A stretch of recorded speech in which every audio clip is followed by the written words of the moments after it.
And we are back in action. We are just outside the Shadowbringers main story quest.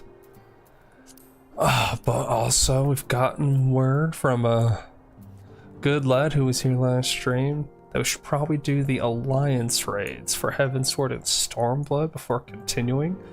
So we're gonna take a look at the queue times for those, and as long as everything's good, then we will do those stories. If they are not looking too peachy, we're gonna start the Shadowbringer stories. So I need to go to the pillars.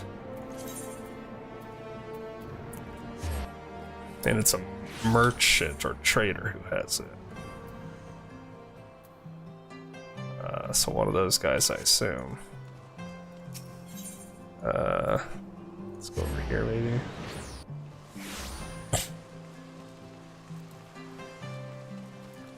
That is not it. It is a trader, like unrequited trader, or something to that effect. Can I jump? I can. Beautiful.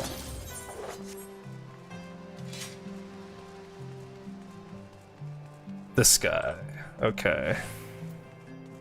Unquiet trader. Sky pirates. You have the look of a lass who's seen her fair share of trouble. Maybe you'd be willing to help me with mine. I need a capable sort to head into the Sea of Clouds and track down my missing airship. I had to mortgage my soul to get that vessel built, so winning the contract to ferry supplies out to Cloudtop was a real weight off my mind. But it seems my luck ended there. My ship was due back in Ishgard bells ago, and I've been praying for a glimpse for sails ever since. I can't help fearing the worst. What if she runs afoul of sky pirates? My creditors will have their pawns of flesh. You think me foolish to fear piracy so far above the waves? Well, let me tell you that no honest merchant is safe now that airship production has, if you excuse the pun, taken off. Carlyvander, thank you for the follow. Appreciate it. Hello. Any scoundrel with a sack of coin and a vague sense of direction can terrorize the skies. Nothing much, just doing some alliance raids. Carlyvander, hope you're doing well. Oh yes, this new breed of buccaneers likes to paint themselves as dashing explorers, braving the unknown, but the truth of their nature is right there in the name, sky pirates. Given half a chance, they'll strip your ship of every last scrap of cargo and cry yahar as they launch you screaming over the rails. I've heard the stories. Please, you must make haste to Camp Cloudtop. That's where the shipment was bound. And inquire as to the fate of my poor ship. Oh, and my poor helmsman. Ask Rontremont, he'll know if any man does. Alright.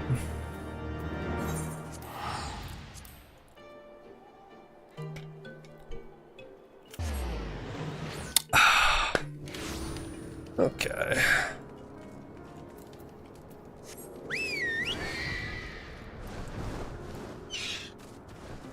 Rontremont.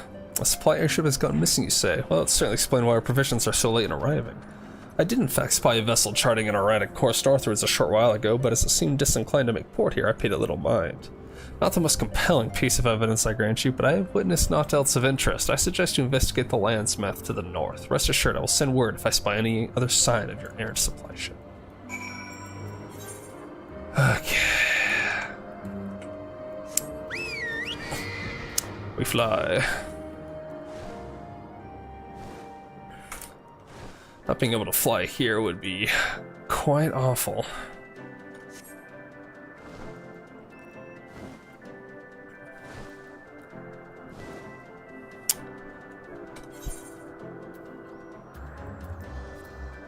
Need to sell that stuff.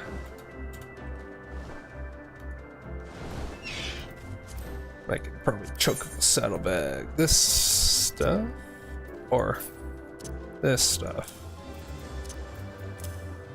And then just open this for the travel attire. Alright, neat. Is it like some cool glam? Oh, edgy. Very edgy. I like it. I can dig that. I can dig it.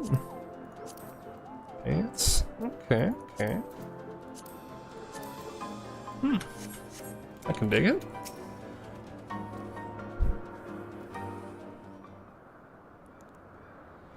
What's happening, lads? Aid, I say these villains mean to plunder my cargo. What have we got here then? Think you're some sort of hero, do you? Leave the poor lad alone. I may be short, but I have fury. Well then, you won't mind if me mates here join the fun, make for a more heroic tale, won't it? The tale of how 3 sky pirates fed a meddling little shite her own bloody eyes. Oh, my goodness.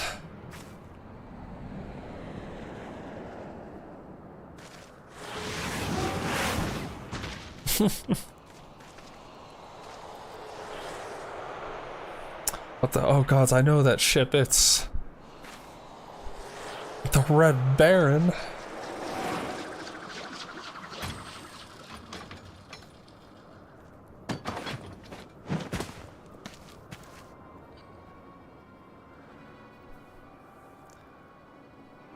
So you're the Scrags who would have been dragging our good name through the mud.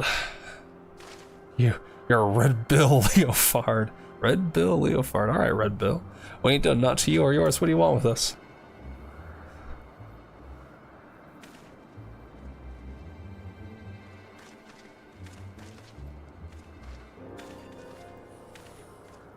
How far down of a fall is it?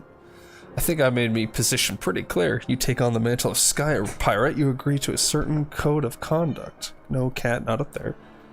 And codes ain't worth much if folk go around breaking them. Frankly, lads, they're making us look bad. We can't have that. No hard feelings, though, eh? Oh, dang. Just gonna shoot them all just like that. Woof.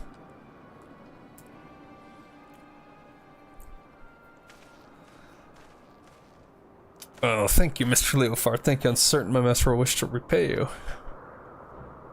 If your employer does business in Ishgard, he likely shows a merchant or two what trades with me associates. Tell him to say it's for Leofard, and any reward should reach me soon enough.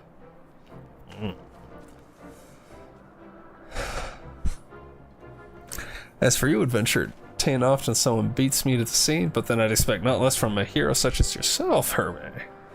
That is who you are, ain't it? I don't know too much other less with one of the marvelous mana cutters the Ironworks dreamed up.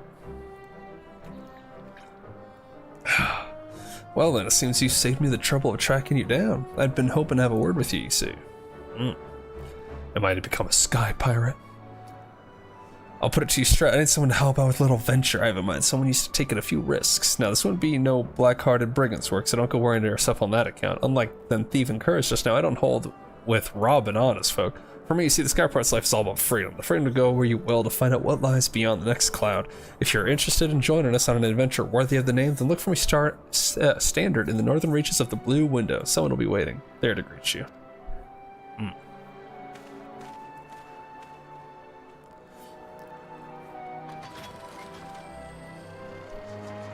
Okay.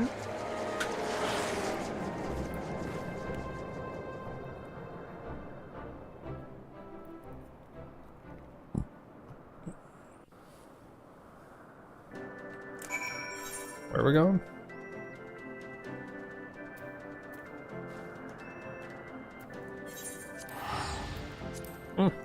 Going to fly.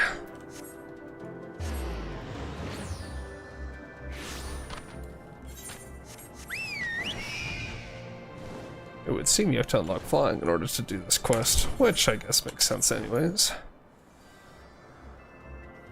We are sky pirating after all.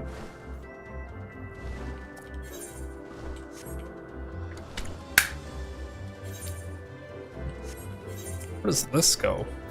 Oh, okay. Stacia, what's up? That's far enough, stranger. If you value your life, tell me true. Did you stumble across this marker by chance, or are you here by invitation? Then that would make you the hero the captain said to watch out for. Well met. The name's Stacia. Leofard would call me his right-hand woman, but I feel more like his bloody nursemaid, God's truth be told. Anyway, my thanks to you for coming to hear him out. If you'd follow me, I'll take you to the Red Bill's nest. Alright.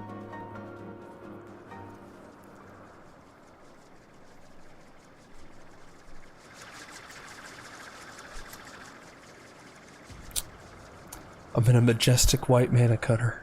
How nice. Oh, They got themselves a little floating airbase here. Very nice.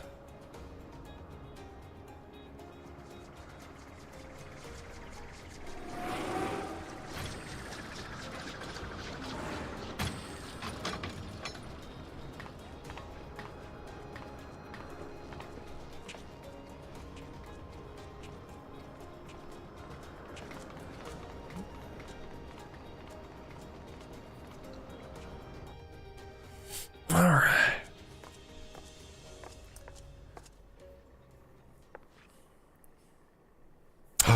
Is something amiss? Is aught amiss, miss? I come to you in person and still you refuse my offer, arrogant fool. On the subject of arrogance, rightly, I bow to your superior knowledge, but that's all the ballad you'll get from me. As I've told you a dozen times before, I ain't no one's lackey. But, my dear Leofard, how else do you propose to survive an expedition into the ghost ship? I would fear for my life with naught but your feeble crewmates at my back. While I'd fear for my life with your mangy crew at my back on account of them being murderous, untrustworthy bastards to a man. Ouch.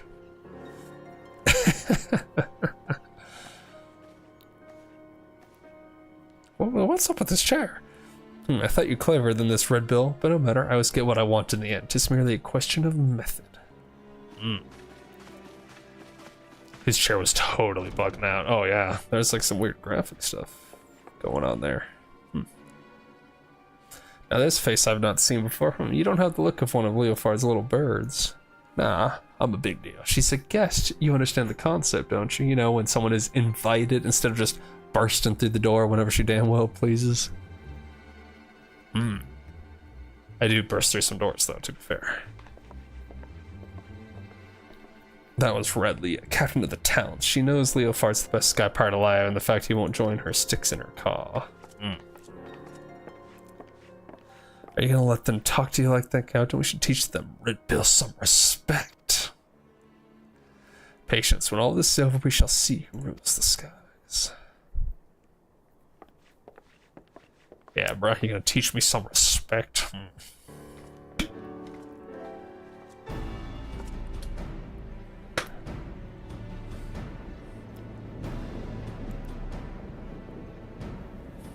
Just a big old picture of somebody, huh? Oh, they're here. I promise you high adventure, and high adventure you shall have, for we plan to board the Sea of Cloud's very own ghost ship. A ghost ship, huh? Or what folk have talked of calling one. Anyway, every day for the past few weeks has brought with it a new sighting of the selfsame vessel, a massive airship of queer design adrift on the wind. Being a curious lot, there were a few buccaneers who tried exploring below decks, but not one of them's been seen since, and so naturally they're saying the ship is cursed, well, haunted. Like I said, an honest to God's ghost ship. That sounds interesting. My guess is she's another relic left behind by the Elegants, but we won't know for sure till we've had ourselves a good poke around inside and liberated whatever ancient treasure she's got moldering away in her hold, of course. But before we start dividing up the spoils, we gotta find the damn thing, which is why we've been working on a special new device. Finding her will be the easy part. What we can't do without is a veteran explorer, what ain't afraid to fling herself face first into the jaws of danger. Now, I know you're a gallant champion of the people and all, but strip away the fame and glory and always you're still an adventurer at heart. So what say you? Fancy a plunge into the unknown at the sight of the Red Bills? Sure, why not? Then it's settled. Let's pay a visit to our crewmate, Utada. She's been working on a way to track the vessel.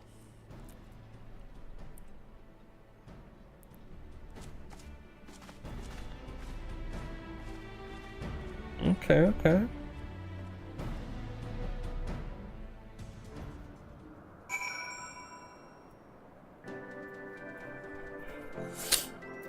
Utada. What's up, Utada?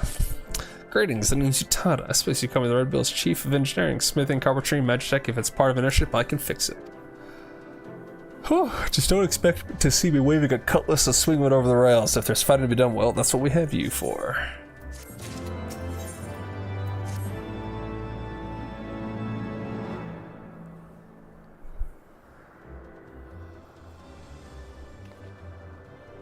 Well then, ladies and gentle pirates, now that we appear to have our hero, I'm happy to report that we've overcome the last obstacle to board in the ghost ship. Meaning your project is proceeding as planned? That it is, Captain. I knew this would be the perfect place to take readings. The scant amounts of background either make it easy to follow the derelict's trail. Ooh, very nice. The ghost ship has what Utada tells us is a unique etheric signature. She's been building a device what can sniff out this particular spectral flavor and point us in the right direction. I call it the ectocompass. It's allowed me to collect some solid data on the vessel's movements and plot a reliable intercept course. No groping blindly through the clouds for us. All the shits are loaded and ready to fly. Just say the word, Captain. You best stay here out of harm's way. Keep an eye on them ether trails, eh? Alright, Captain, grab an armload of treasure for me. Now we've got no way of knowing what's waiting for us on that cursed hulk. So you best bring along a few mates, what you know you can trust. Don't hurt to be too careful, seeing as how you'll be going in first and all. I did tell you to be going in first, didn't I? Well, you will. The rest of us will be guarding the rear, just in case Riley and her brood decide to stick their beaks in where they ain't wanted. Don't worry, she'll not get past us. You can concentrate on carving a path into the ship's belly. Now it's God's ghost ship. Oh, it's gonna be an adventure and a half.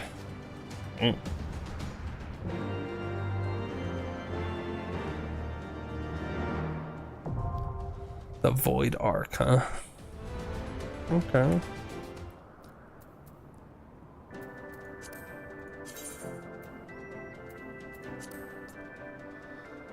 Okay. Raids, the Void Ark. Okay. That wait time doesn't distill confidence, but we'll give it a minute to see what we can do here.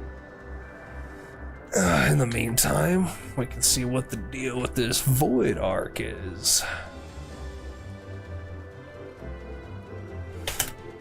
The Void Ark. Let's take a look here.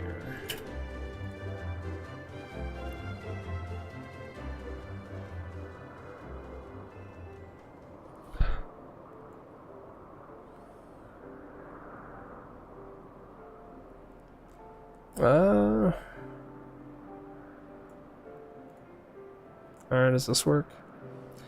Sure.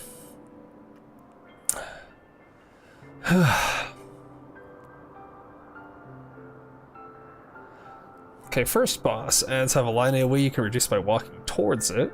Green marker, dive bomb. Boss travels from his current location to the marked guy while dropping water bombs with large AoE. If you're the target, try to make the least hassling path for the group. The dive bomb is really slow. Donut AoE. After some dive bombs, you'll land at a certain place where the safe spot is right around it. Don't be too far. Chill, just kill the nearest water ball near you. People inside can't help people outside and vice versa. It's a mini DPS check. This is not the greatest guide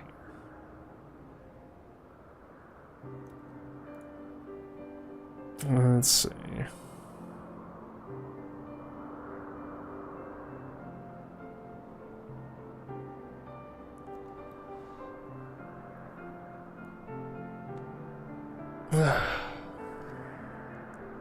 Maybe we just wing it.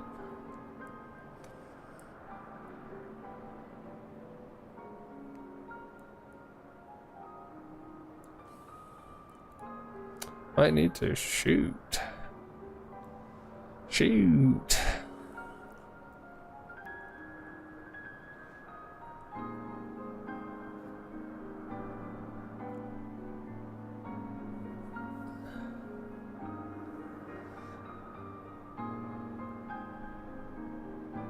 Okay, walk across to cut through chains. This great bubbling AoE also spawns wherever ads die. Okay. Tentacle fan. Okay. Avoid the vomit. There's no floor effect, so be careful. A cannon will kill you after only a few short seconds. Go in between two tentacles so you won't get hit. Find the nearest safety platform. There's one at every corner. Slime ants. Boss will use a cone AoE. If it hits a slime, he will eat it and gain a permanent damage buff. Okay. Oh, last boss. Mantis Malisi. Face away from her so you won't get stunned. Yeah. A circular area with no floor effect. It's a large circle that gives full up to all people afflicted. Sickle Strike. Tank Buster. Shared AoE. Large arrow appears on a random raid member. Help this guy by stacking with them. 2 of the 3 snakes will be tethered. You must bring them far away from each other. The 2 tethered snakes are always Dexter and the non-itch needle one.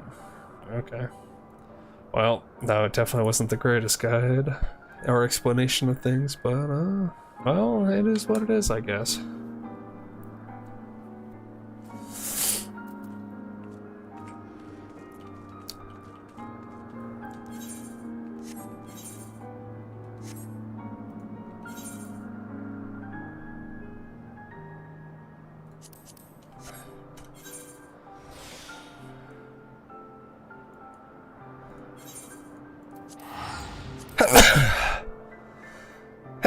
Teleport over here and sell some stuff.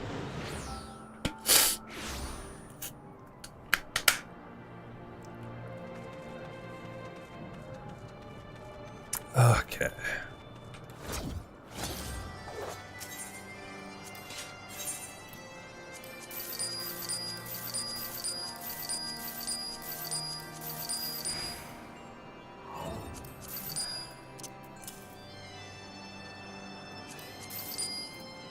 Okay.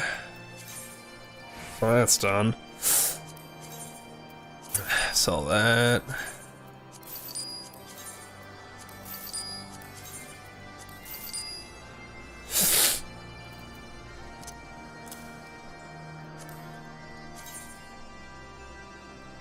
Oh, that's a little pretty, I guess. Probably would never glam it, but you know, it's the thought that counts.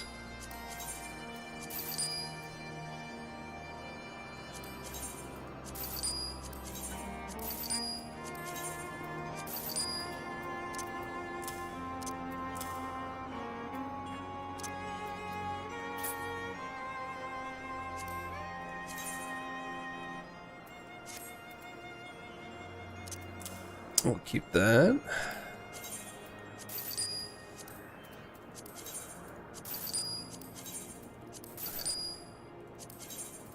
Oh, I need to get my retainer rolling. That's for sure.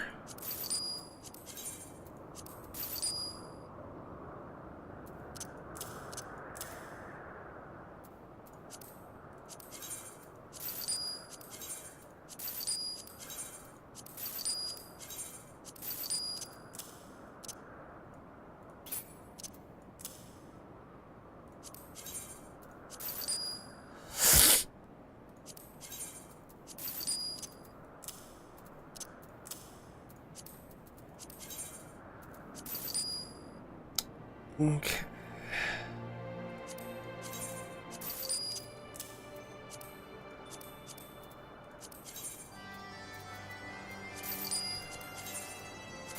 Gone and gone.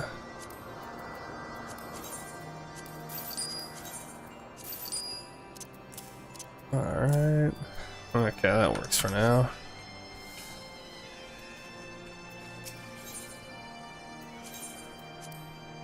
Repair, okay.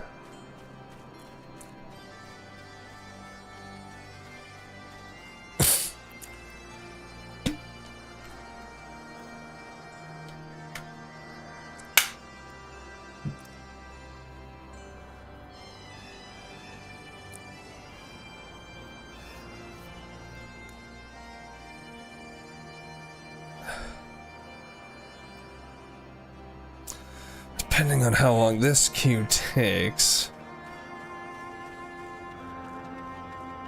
we may have to just like do one of these a day or something until we get through the 6 alliance raids we need.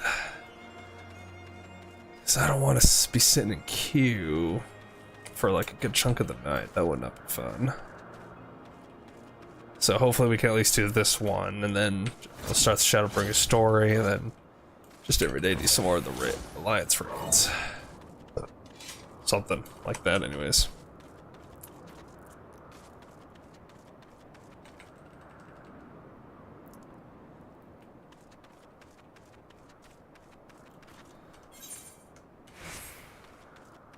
Something like that.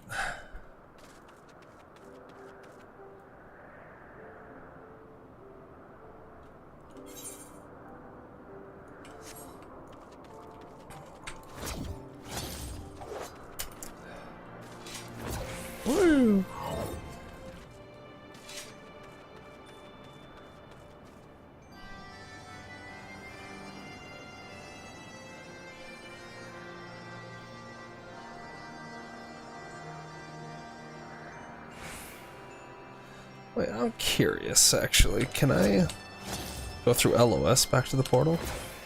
I can. It'll at least attempt to go around it. That's pretty cool.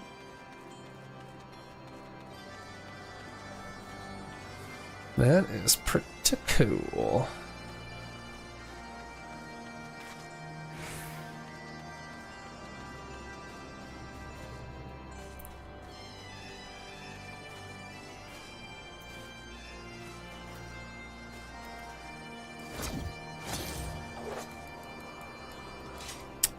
Oh, but I can't go down elevation, it looks like.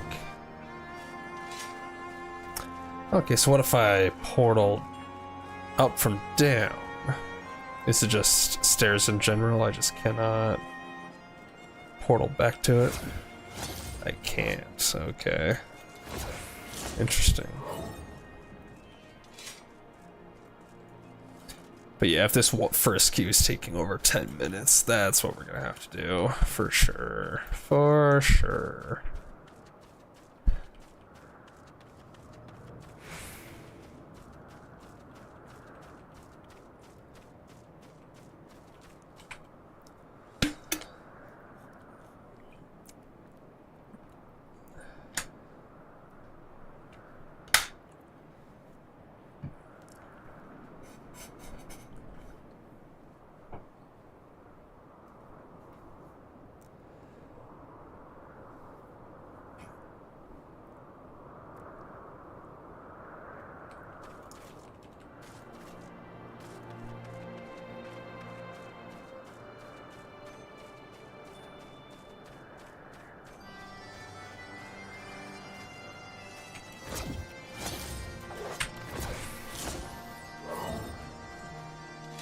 Oh, that's too cool.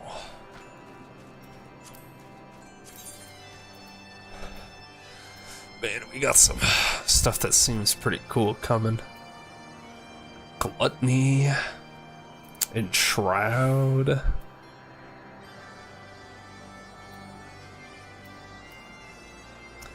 Don't know what these do, but they seem cool. They seem cool.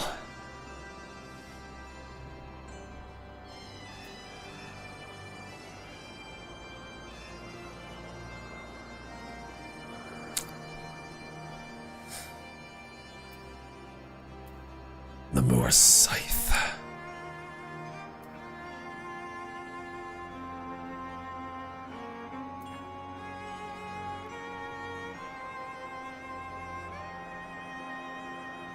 And Harvest Moon.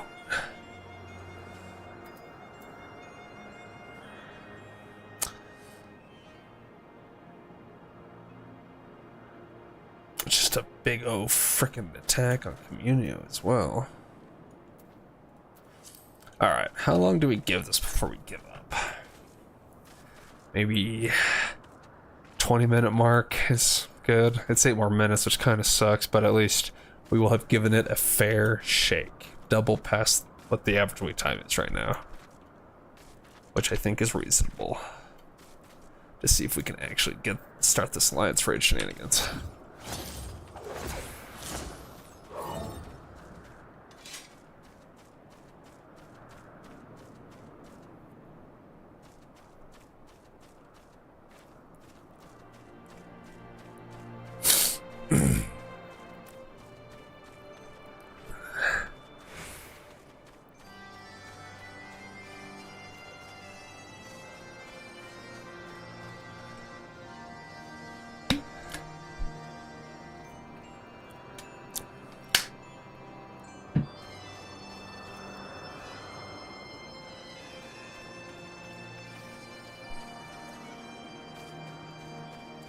Oh. Whoops. There we go.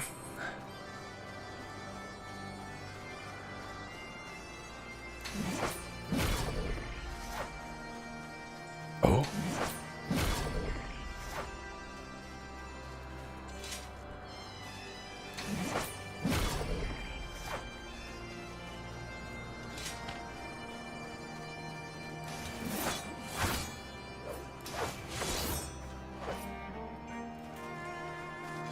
Visual effects in this game are really nice. They do be real nice.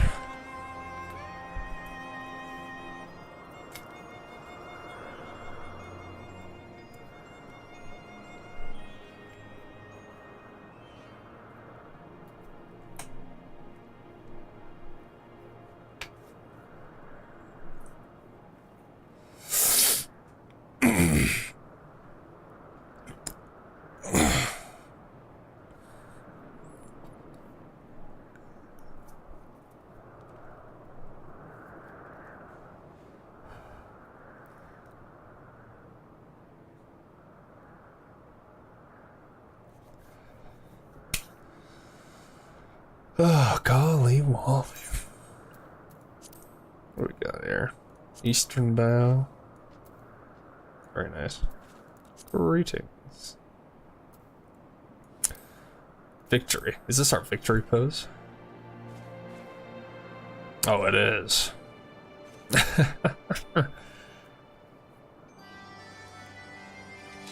That's pretty funny. Battle stance. Oh, that's even better.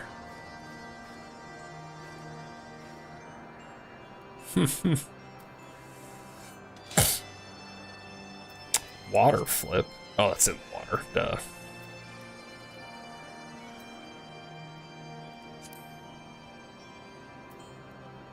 Oh, that's adorable.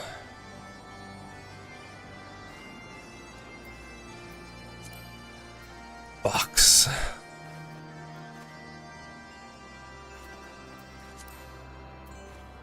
Endure.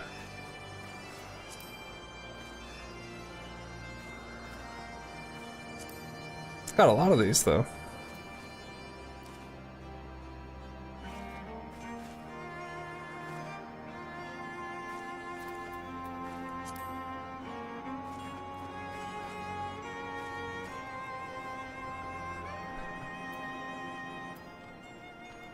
Four more minutes.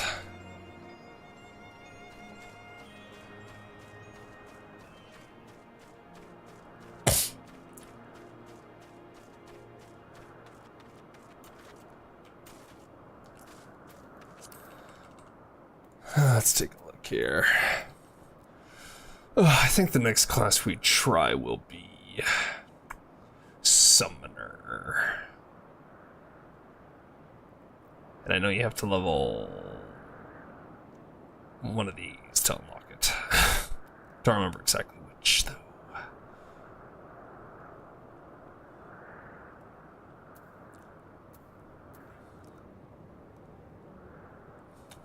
Tank would definitely be Marauder or Warrior.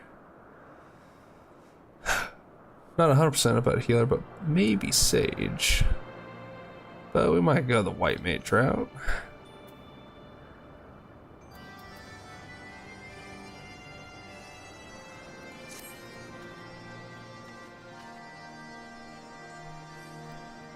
Mm-hmm.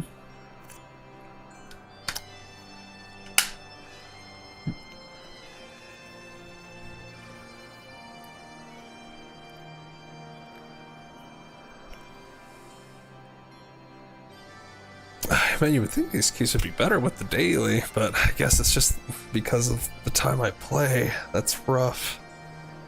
It's rough. Not Pepino. Yeah, it's rough. My cat is not interested in me unless I play with him. It's like, no. I will lay on the bed until you pick up my toy.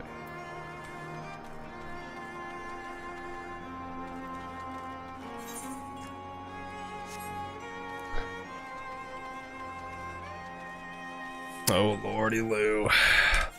What's my return set to? Crap. I'll probably change it for the Shadowbringer story, so whatever.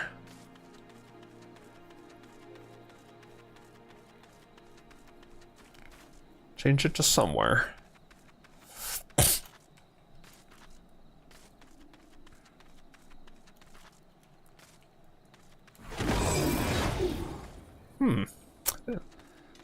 This is a very neat AoE big O visual.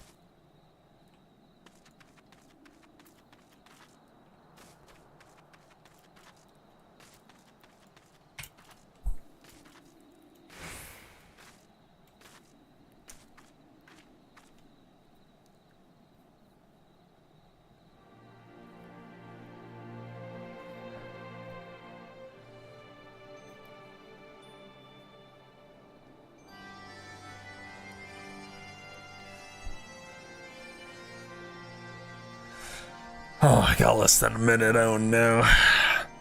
The numbers are kinda slowly going up, sort of. But it's definitely rough.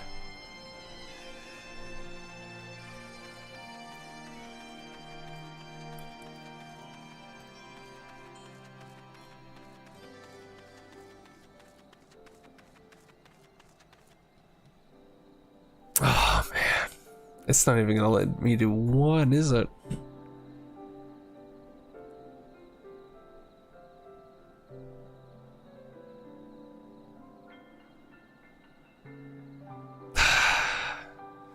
Alright, well. We gave it a valiant effort. Where is Revenant's Toll? It has until I walk into the Tataru.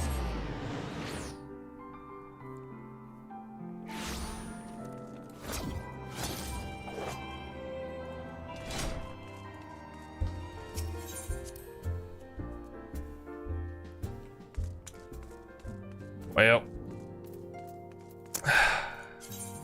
it is what it is then. 21 minutes and a whole lot of nothing. Alright. Where's my journal or whatever?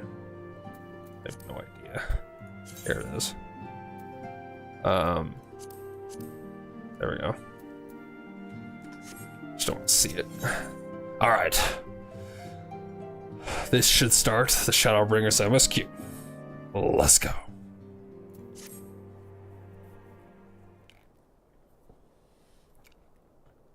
Good news, we've had a stroke of luck in our search for that beacon.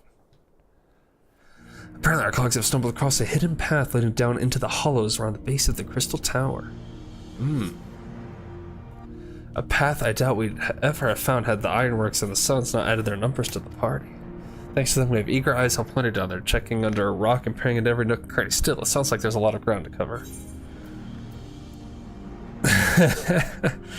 We better go give them a hand, or it sounds like tedious work, but not as tedious as waiting around, I suppose. Man, there's just no middle ground.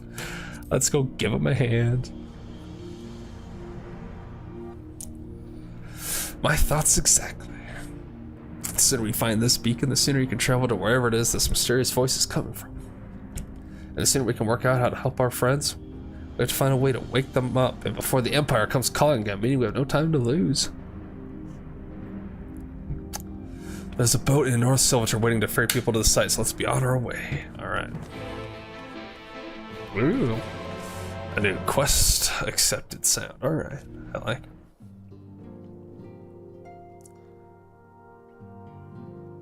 Where are we going? I assume it's just, yeah. Outside Revenant's Toll.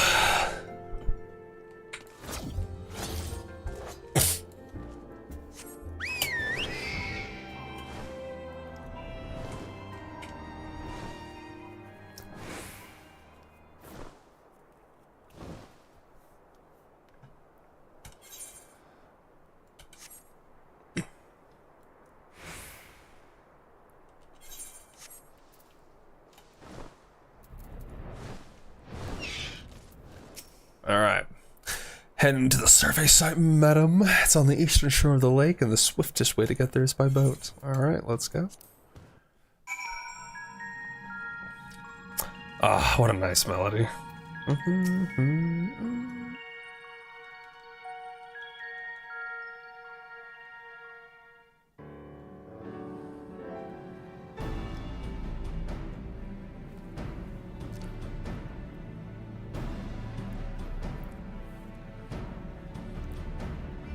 Oh yes, diligently working.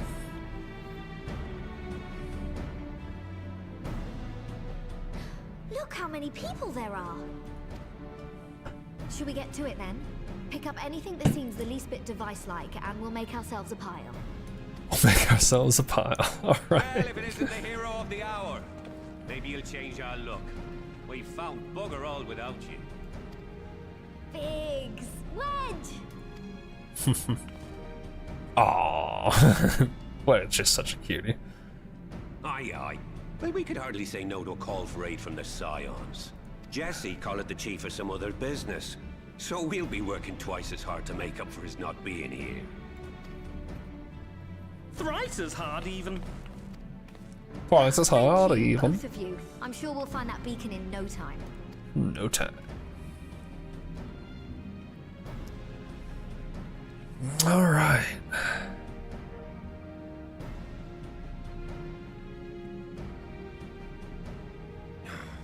I'm not seeing anything out here. Do you reckon you could squeeze in there, Wedge? And get stuck halfway? No, thank you. Yeah, that's true. Won't catch me I doing can that. try if you like. Don't do it, Tataru. It's a trap. Tataru, no! We couldn't ask you to do that. Oh, I'll be fine. This receptionist is not afraid to get her hands dirty.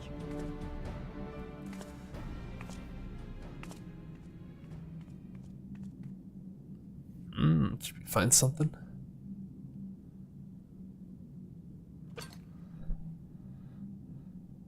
What did we find?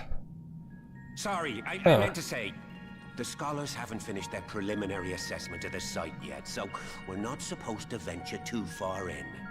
Well, we probably kind of need to find the beacon, but I'm guessing this is the What you got beacon. there? Now that looks promising. And it does. And that's the Garland Ironworks symbol, Isn't right? that the Ironworks symbol? Counterfeiters? Counterfeiters. I don't know. Oh no. Oh my gosh. He's got me. Ah! Stay with me. Focus on my voice. Let expanse contract. Eon become instant. Wait, this must be it. The device. Well, this is supposed to happen. I hope so, Tataru. Throw wide the gates that we may pass. Safe journey, warrior of light. Find our friends and bring them home.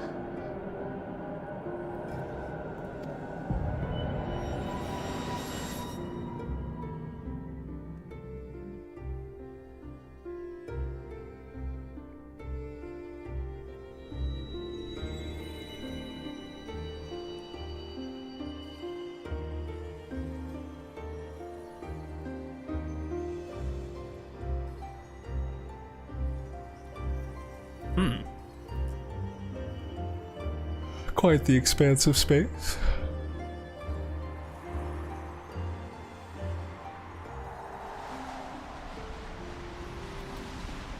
Oh.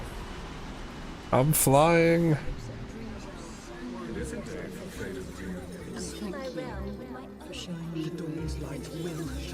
Okay. Oh, do not look at me so. Past memories. Oh, Shafan. There's no freedom in that. This is one battle you cannot fight. We did everything right. Ah. Everything that was asked of us, and still it came to this. Aware of Darkness. His name was something. Crap. I remember them calling out his names when we were fighting him, but then it wouldn't give us the name when he was talking. Crap. Oh well, that looks like a silhouette of Minfilia. Oh yeah, no, that is Minfilia. Okay. Your time has not yet come. Huh. Okay.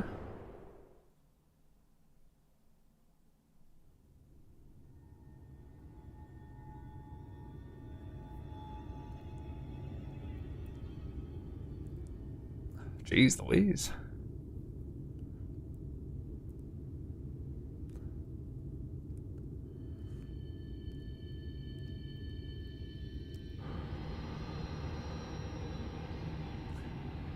Okay, so that's the Way of Darkness, this shadowy silhouette. Okay.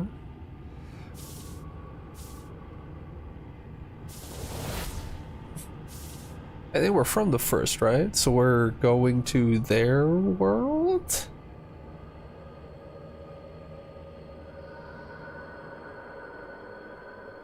Right? Isn't that what the guy said last week? that he was pulling us to the first? Oh. Not 100% sure. I don't remember all the dialogue. Ooh, pretty though.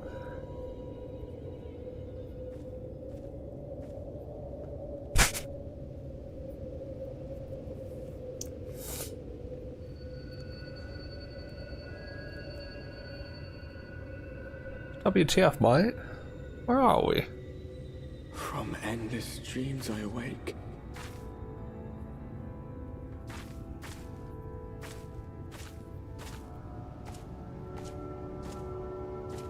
Something vague, yet urgent, calls me to action once more. Okay.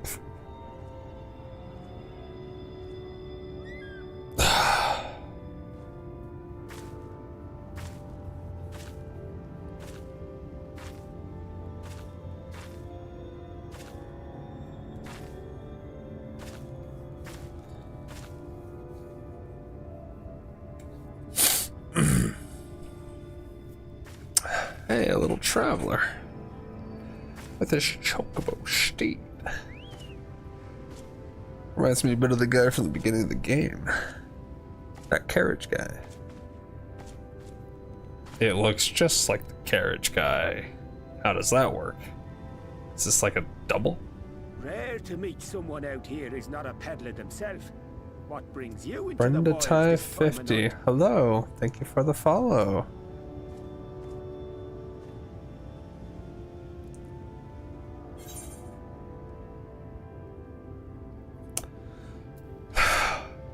This time of night? What do you mean this time of night? But it's bright as day. Yeah, what do you mean this time of night?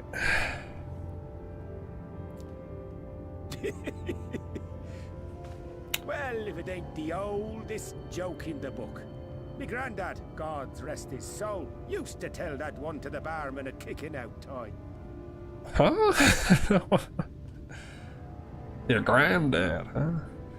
And when, pray tell, did we last have a dark night? You rotten old drunk yet, he'd reply.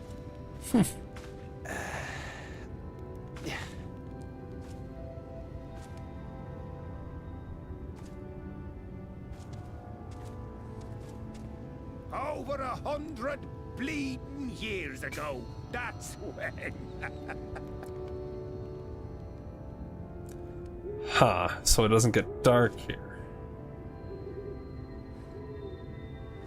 Because You got that look down they messed up the balance, right? I think you meant it. And it got flooded with light? Ah, got to you, did they? Poor beggar. That explains it then. Got to you. Got to what? Who? With what? Huh? Appreciate the drink, man. Well, I've roads to travel and wares to sell, but you best hurry along to the town nearby. Just head east through the trees and aim for the Shining Tower. You'll find the place soon enough. 'Tis the biggest settlement for malms around. Okay. Go on now, friend. They'll take good care of you in the Crystarium. That sounds a little ominous. I'll take good care of you in the Crystarium.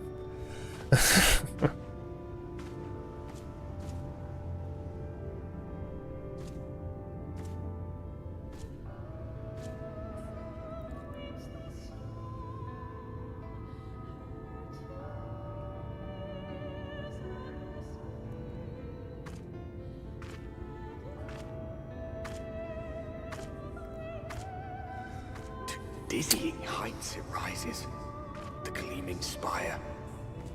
Its tip threatening to pierce the blinding canopy. Is that not the Crystal Tower, or am I crazy? There, it will all begin anew. Between dark and light, the pure and the corrupt. The one true struggle. The one true struggle, huh? Okay. Shadowbringers. It's a pretty cool title, I'll give it that.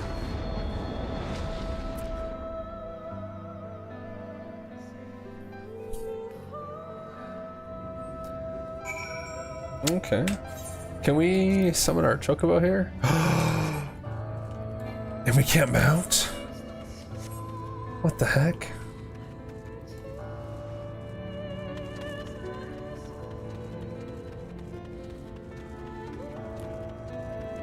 They took my chocobo. How dare you?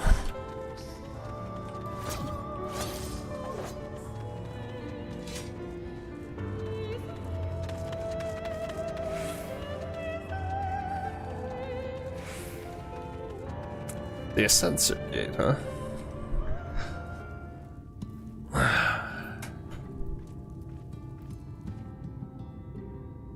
Halt!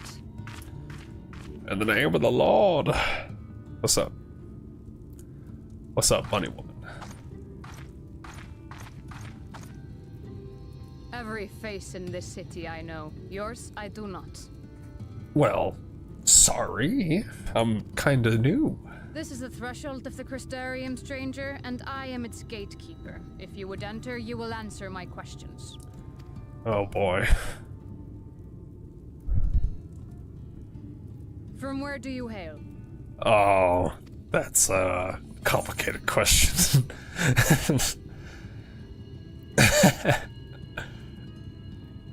Gridania, the source? Will she know what the source is? I guess we can say the source. Maybe she knows about the source. The source? What is this cryptic nonsense? Nope, she did not know. Had you given me an honest answer, I would not have barred your way. We care little here for a person's place of origin, but instead, you chose concealment. And I will not suffer you to pass. If I was gonna lie, why wouldn't I pick a more reasonable answer?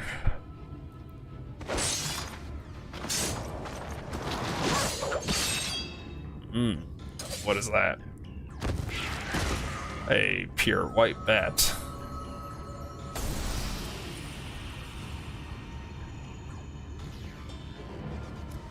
What's that? That one had eaten. It must have gulped down the whole hand, ring and all. Is that from the Traveler guy? It was. That's messed up.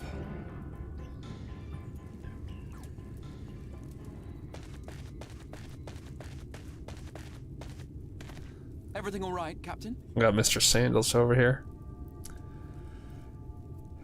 Brenda, oh, I've definitely got plenty of you on my list. Everyone looking for us to do some artwork. Oh, it's the guy who summoned me to the Quite all right, ethereal realm. just a Or stray here. eater, and a weak one at that. Oh, so you're the guy. Weak or not, we should be on the lookout for more. Crystal Exarch, huh? But I see you've met my guest. I will escort her to the Crystarium myself, if you've no objections. Another of your mysterious friends, is it? I should have known. Another one. The Scions. I'll inform the others your guest is to be given the run of the city.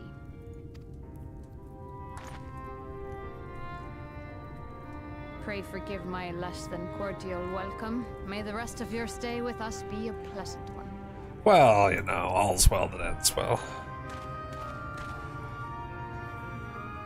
Come with me. I will answer whatever questions you have when we are somewhere more private. Okay, got a few of those.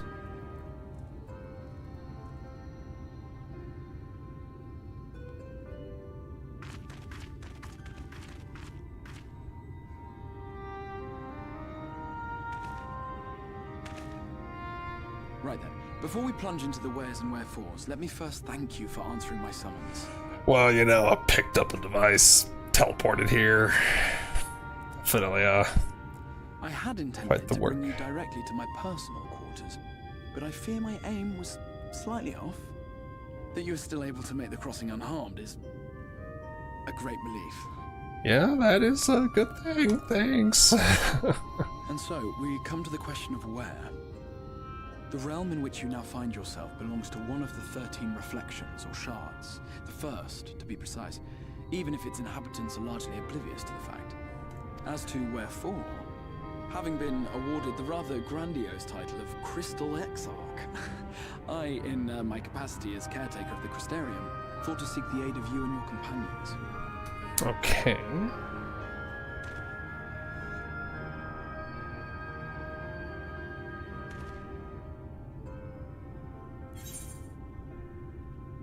Do you have any idea how much trouble you've caused? Are the other scions here? That is a question with no simple answer. But all shall be explained in due course, I promise you. Let us begin with the glaring skies up above. That doesn't get dark, right? Here in the first, the world has been all but consumed by primordial light. It began a century ago, by this realm's reckoning. A luminous flood swallowing everything in its path.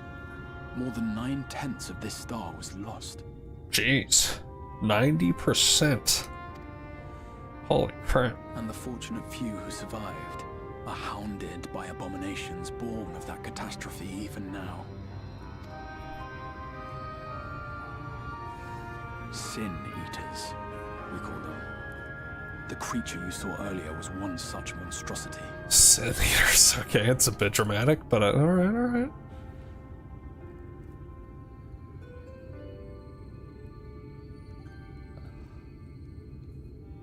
It was to save the first from this menace that I learned to bridge the rift between worlds. That I might call upon the aid of the greatest of heroes. Okay, so this world is quite messed up and you want me and the Scions help to save it, basically. Though it meant depriving a world of its champion, I had to try. For in saving the first, you would bring salvation to the source as well. In which way? But what manner of host harangues his guests in the middle of the road? Let us continue our talk within the Crystarium.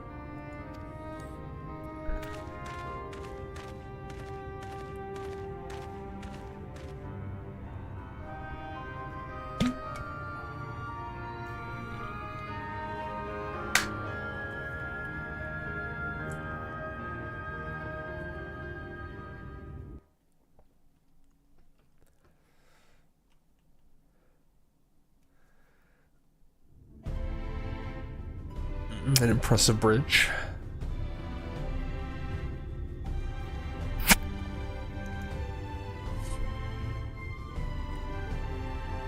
Okay.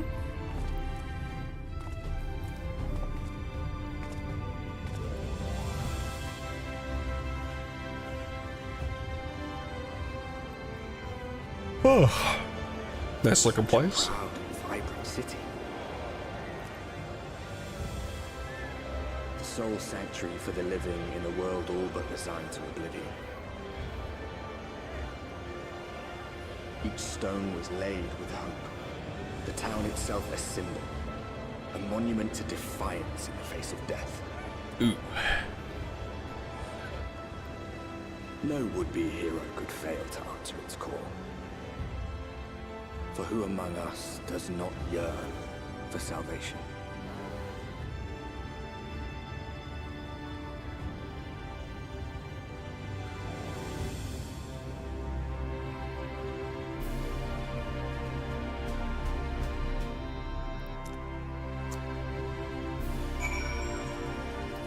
Alright. And here we are. Welcome, my friend, to the Crystarium. Neat.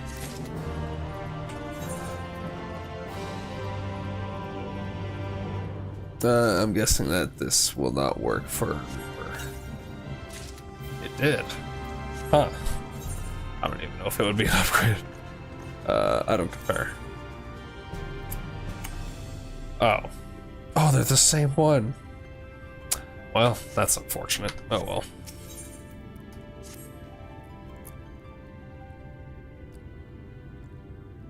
Now, full and frank discussion of the privacy of my study would seem to be in order.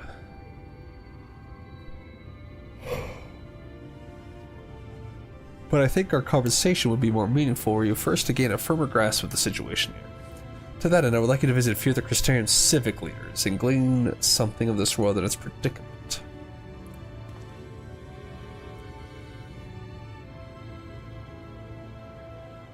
As you can see, this path will take you directly to the Aetheryte, a convenience with which I am sure you are only too familiar. Being the rightful object of my summoning spell, you should in theory be able to reach all the way back along your etheric trail and find a connection in the source, believe it or not. I strongly suggest you complete this attunement before venturing any further. Fair enough. After you have done so, walk up the steps next to the Aetheryte and head out to the left to arrive at the crystalline mead. This will find our collective of crafters and gatherers, as well as their spokeswoman, Catless, one of the people I should like you to meet. Another is Morin. To reach him in his cabinet of curiosity, I want to avoid the aforementioned steps. Take the exit on the left and simply continue straight along and down until you come to the large doors at the end of the path.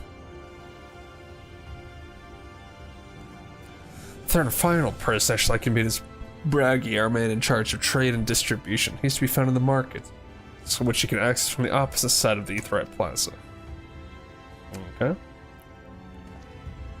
In seeking out each of my colleagues, you will visit the major districts of the city and hopefully gain a feel for the place. I trust my directions were simple enough. Crystal clear. Oh, the pun! Ah, very good. I can see that layout of the Crystarium owes more to historic necessity than planning, but she'll learn its twists and turns before long. In all honesty, the true challenge may be in finding the right way to approach its citizens. As you discovered during your encounter with the captain, the people of this world are unaware of the existence of other stars, and you will struggle to accept the truth of your origin. That being the case, when they ask where you hail, as they inevitably will, I suggest you claim to share a homeland with the Crystal Ark. There's an unspoken rule here about peering too deeply into that particular mystery. When you finish making the rounds, pray meet me in the large courtyard at the center of town. Until then. Okay. But is the Crystal Ark actually from the source? Originally? Maybe. Guess we'll find out.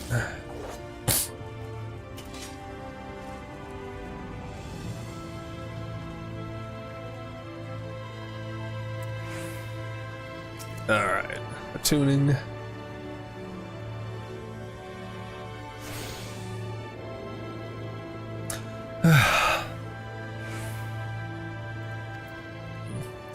Okay, so we can just go back, which obviously does make a lot of sense. Whoops, I might want to set home point. I imagine I'll be coming back here. Okay.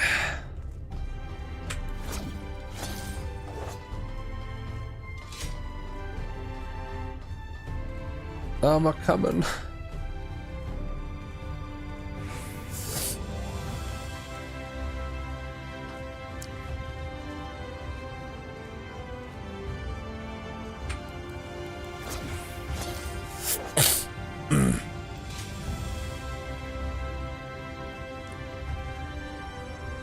Catless.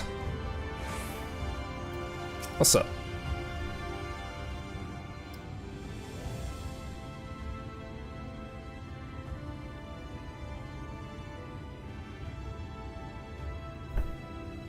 Rare to see a place so well stocked with goods, isn't it? But not here.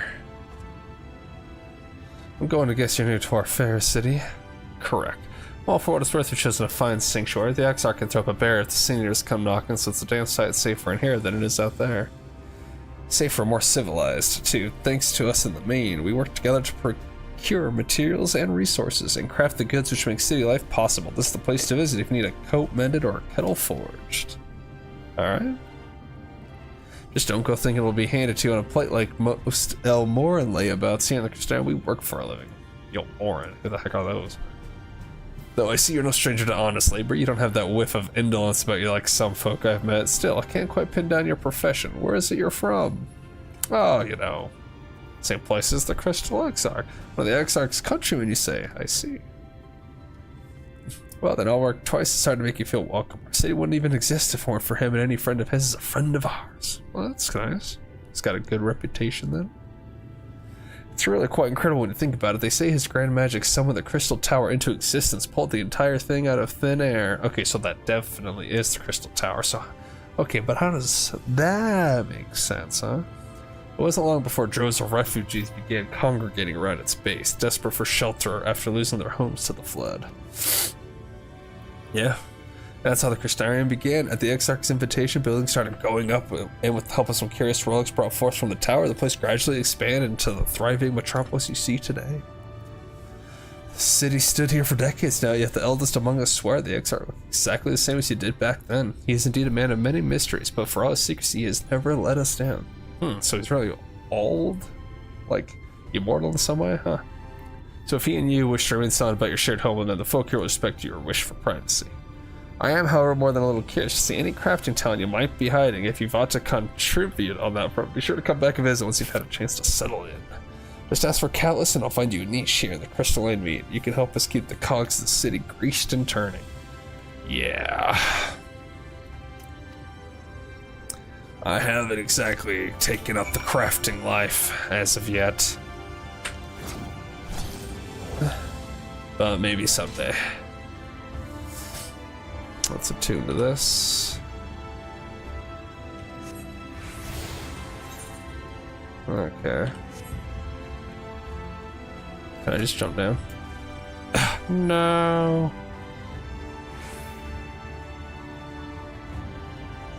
Rubbish, I say.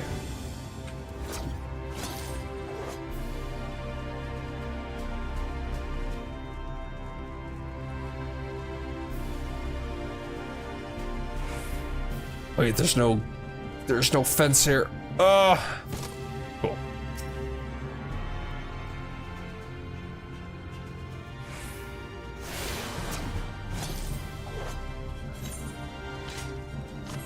Wait. Can I even? It doesn't look like it. Son of a beast. Alright. The Nutsport, huh? Clan Nutsy member. How'd you guys get that title?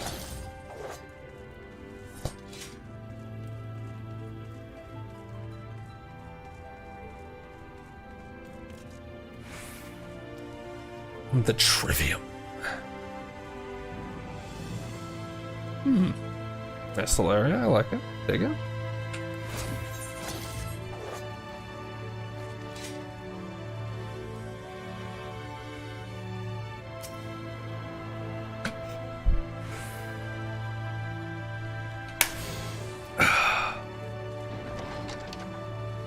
The Cabinet of Curiosity. Or the library. Wait, is this person up here or down there? He's up here. Okay. Morning.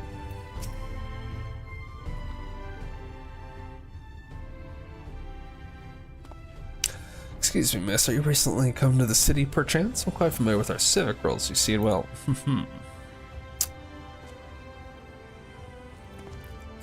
What I mean to ask is, have you brought any books with you? A rumpled scroll, even a scrap of scribbled on parchment? Yeah, not really. My apologies. Literature is something of an obsession of mine as well as a profession. Oh, goody. Librarian Morin at your service in this humble collection known as the Cabinet of Curiosity. As your powers of perception have likely informed you, my colleagues and I are responsible for curating all manner of tomes, documents, and other vehicles for the written word. As horrific as the loss of life and land wrought by the flood unquestionably was, the damage to recorded knowledge was no less catastrophic. We few do all we can to preserve what wisdom survived. But tell me, what brings you to the cabinet today? Looking for any title in particular? Maybe have a spot of academic research? Also, you have an interest in modern history. Splendid. A thorough review of recent events can often yield novel perspectives. I quite agree. If you would prefer something visual to accompany the account, then I think I'll have an illustrated history book for children somewhere. Just a moment, I'll fetch it for you. Oh, Lordy Lou. What am I doing here?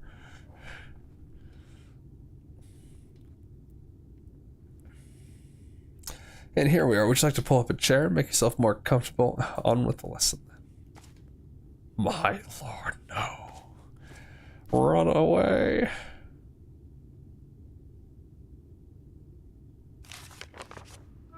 It's literally giving me a whole thing. Okay. 100 years ago, or near enough not to matter, villains known as the Warriors of Light slew the villains. As the Warriors of Light slew the Shadow Keeper, the Steward of Darkness. In the wake of this tainted deed, light began to pour into the world as if from unseen cracks. It pooled and swelled without cease, until the day an enormous blinding wave rose up and swept across our star. We called this calamity the Flood of Light. Everything it touched was leached of life and vigor, leaving naught behind but a luminous wasteland.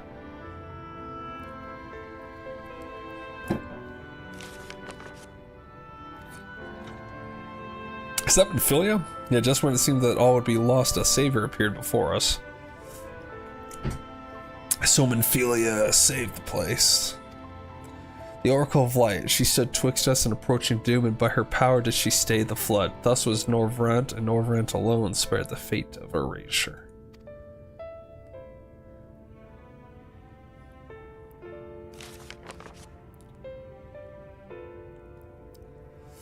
Tragedy would, however, arrive in another form. From the blasted emptiness descended horrors of strange and terrible aspect that bedeviled the few folk who survived.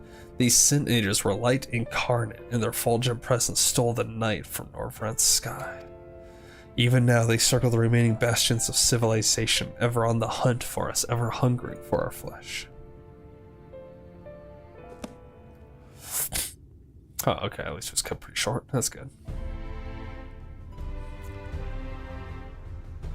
And thus did the world become what it is. Should you ever wish to hear the tale again, I'd be glad to retell it for you. Or if you would rather I speak of other matters, that too would be my pleasure. I should be glad of the company.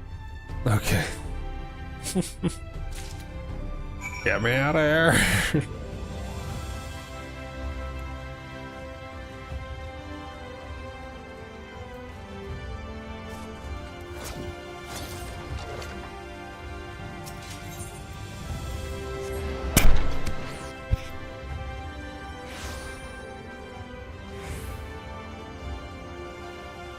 Alright, the markets.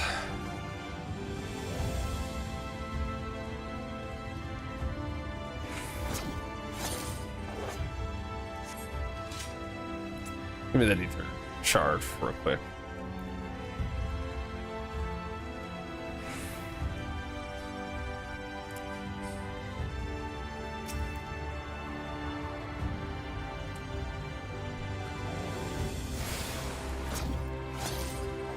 Blag.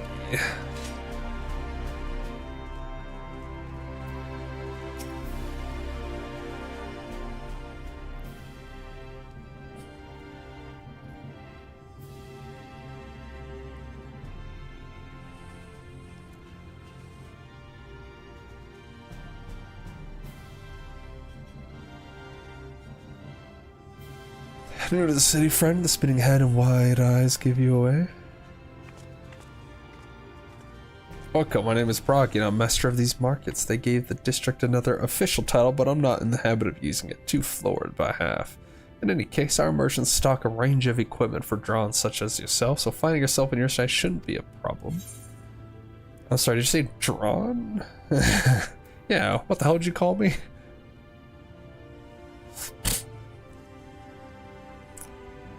Aye, something wrong? I am a Zayla princess, okay? A Zayla warrior.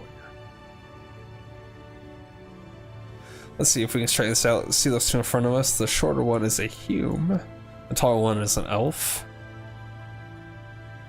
The sturdy individual over there is a Galgent, whilst the one with the horns is a drawn like you. Mother of God. And then you have the large scaly chest, long tails, and neck for raising livestock. Those would be the sun. Oh. Well.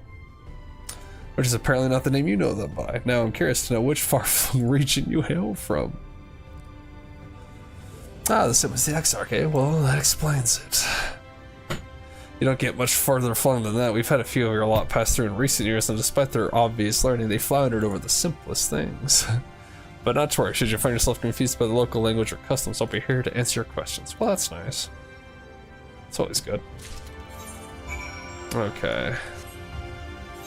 Can I? Yeah, looks like I can go up this way.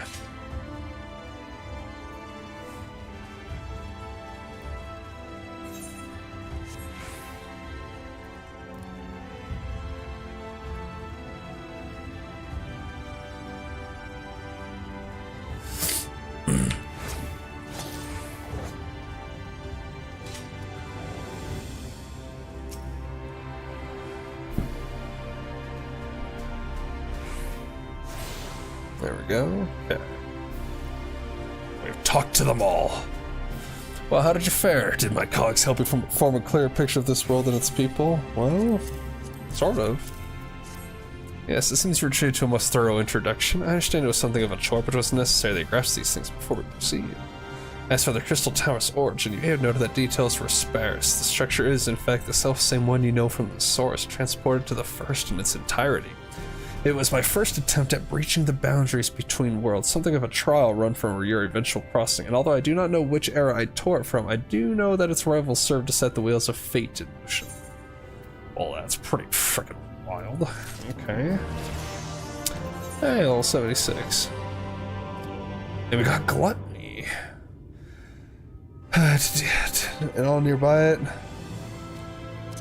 Okay, I'll probably just put that there. I really don't know actually where I want to put it.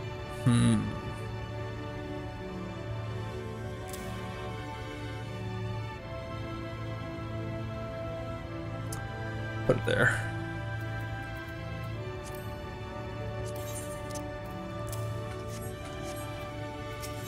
Alright.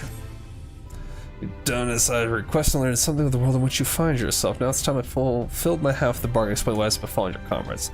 That is a conversation I'd rather have in the privacy of my quarters. However, I must go on ahead to the tower and organize a few things, but I shall see that the guard knows to admit you. Just like that, then Graha Tia.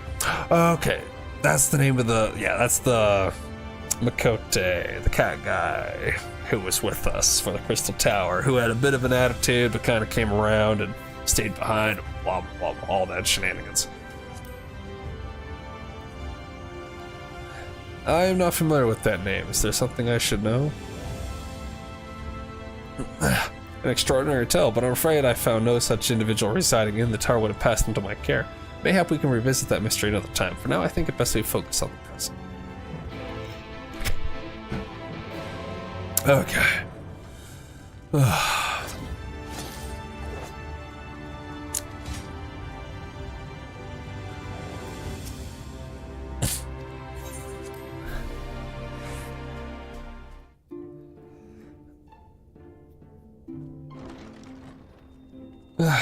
Well, it's certainly nice to not have a bunch of raid bosses trying to kill me.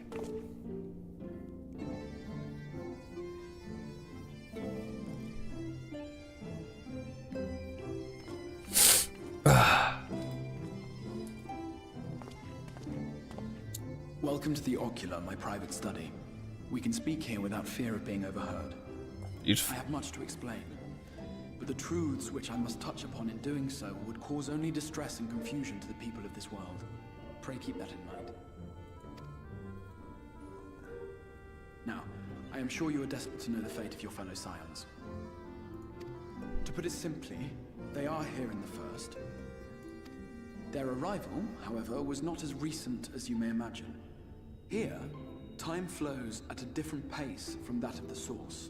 Oh no, what does that mean? In the space of a single hour in your home world, an entire year might pass in the first, and the reverse could also be true. The pace fluctuates without rhyme or reason, and it cannot be predicted. Okay. That's not good. He's Thancred an old man, but he also says that it changes in its fluctuation. It's not always 1 hour, it's 1 year. That said, okay. We seem to be entering a period of near equivalence, and thus, for the moment, you need not overly concern yourself with the passage of time. Well, that's convenient, at least. As for your companions, however, Yustola and Urianger have dwelled here for 3 winters, all told, while Thancred's count stands at 5. Jeez, okay, Thancred's been here for 5 years.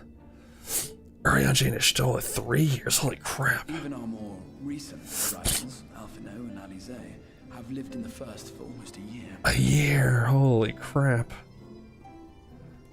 Have they grown taller at all, or am I still taller than them? But the art of reaching across worlds has proven exceedingly difficult to master. Thus it was that my fumbling hand closed upon those to whom your fate is most closely bound as well. Well, that's As something. they were not the object of my summons, the transference was incomplete. Though they may appear to possess corporeal bodies, they are in truth merely spirits that one can see and touch. Okay, interesting. They kind of have their own body You here. yourself will be able to pass between worlds with relative freedom. They will not. Much as it grieves me, they are stranded here, unable to return. Well, that's not good. We need them back.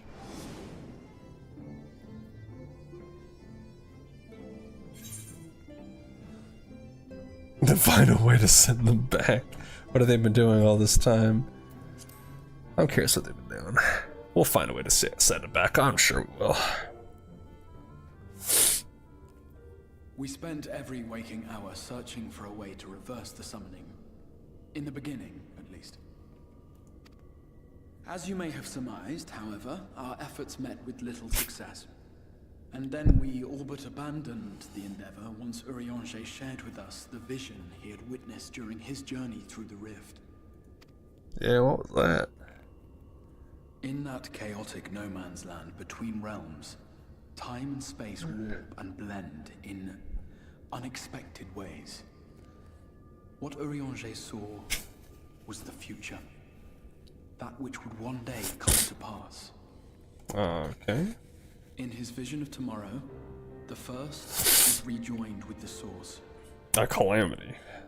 This collision of worlds brought about the 8th umbral calamity and the deaths of countless multitudes. Yeah, the deaths of everyone here, and then a lot of deaths on the source. Perished. Urianger clearly saw the fall of the Scion's mightiest champion. He watched you die. Oh. Psh, please.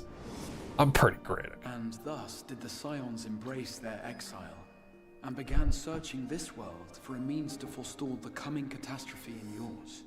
Their souls are stranded in the first, yes, but they have fought on, desperate to save their home and you from destruction.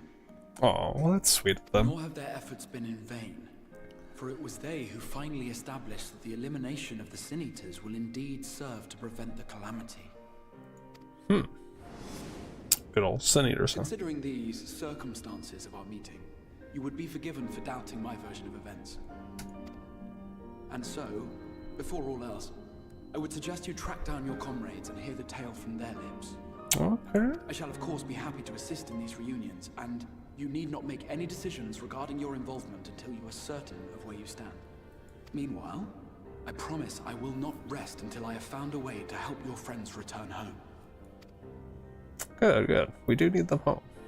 Eventually. What say you? Have I earned your trust for the moment, at least? I mean, you're at the souls out of everybody, brought them here. Kind of wild, you know? For the moment. For the moment.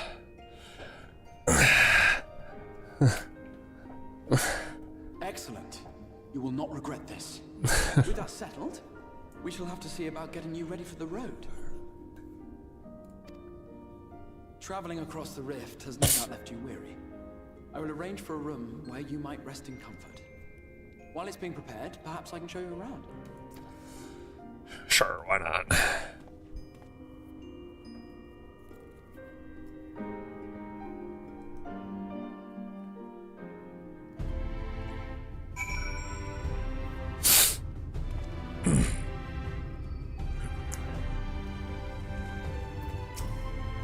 The Crystarian boasts a number of residential districts, but I have been informed that a room has just become available at the Pendants, which as it turns out is perfect. Our path there will take us past the markets, and I was hoping to give you my own introduction to their wares. Come along. Come along. Tumbling along. Rumbling a song.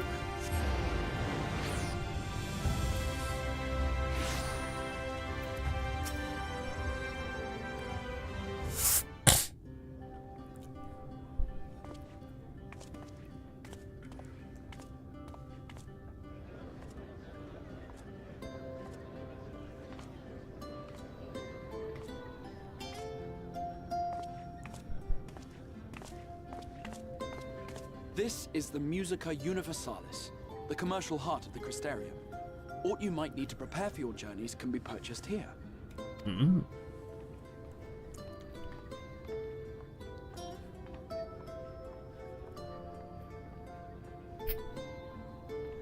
Ah, yes. You must be curious about the currency.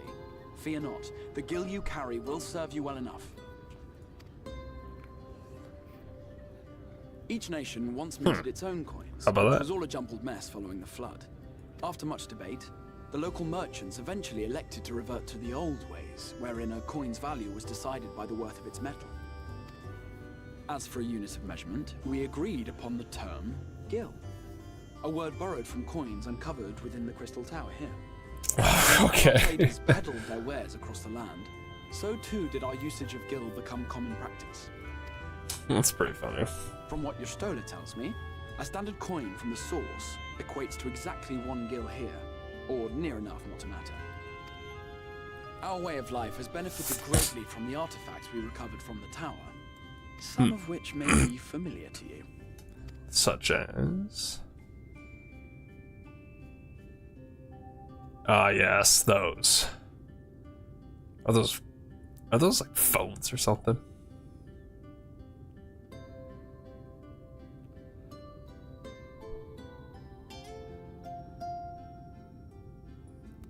I feel like there's a joke here, and I am missing it. It would not be practical for us to provide everything to which you are accustomed. You shall need a means to access the commodities of your home world. That would be good. A Van Kerm Sin? Uh-huh. Yes, I'm here. Of course I'm here. What amusements do you have for me today? What? A fairy, huh? My dear Feo Ul, paragon of pixie kind. For you, I have the most vital task. Pixie. This fine lady is a friend from a distant realm. And we have need of a means to ferry things back and forth from her home. Might you be able to assist us in this matter?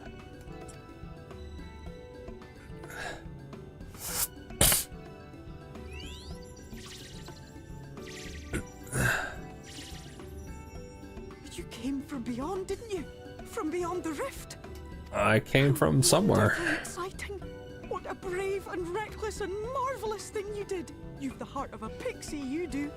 Oh, well, you know, I've always thought so. After careful consideration, I have decided to grant you my assistance. Make a pact with me and the fun can begin. A pact, huh? Oh, But okay. answer me this, traveler. Did your garments come with you when you crossed over? Your teeth? Your nails? Yes? Just as I thought! Then you've a good stout connection with your home through which all your belongings, great and small, may easily pass. Oh. From this Well, moment that's nice. forth I will be your Isne Fis, and you my Sne Yak.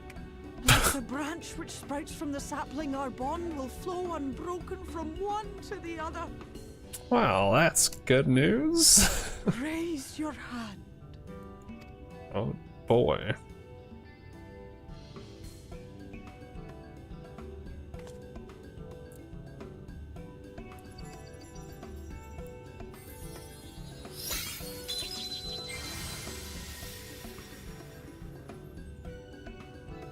Tis done. We are bound now, dearest sapling. Okay. And then, make your request. Tell me your desire. I wish to visit this world of yours. Wally Wally. Mayhap a message to your friends in the source to inform them of your safe arrival. That's a good suggestion, actually. To Tataru, she'll be able to tell Kryl that everything's all well. Consider it done.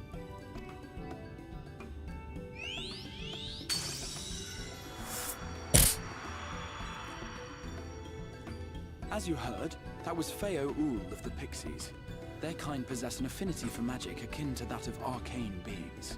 They rarely show themselves in populated areas, but Feo is insatiably curious even by pixie standards, and seems to have taken a liking to the Crystarium.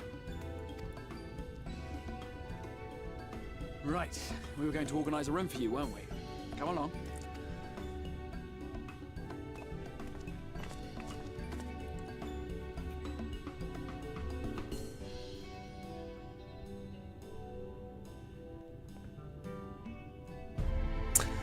You mean access to deliver Moogles, market points, summoning bells. Well, first. Okay, well that's good. Can I sell my chocobo?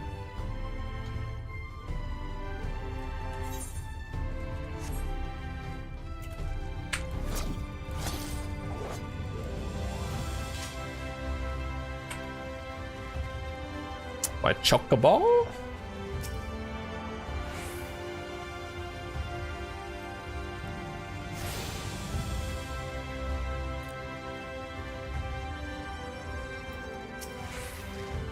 Oh, there you are. I was just finalizing the amount of your accommodation. You'll have a private room here at the Pendants for the duration of your stay. To make use as you see fit. When you are ready to retire, the manager will show you to your lodgings. Pray, rest, and recuperate. We shall reconvene at the Ocular anon.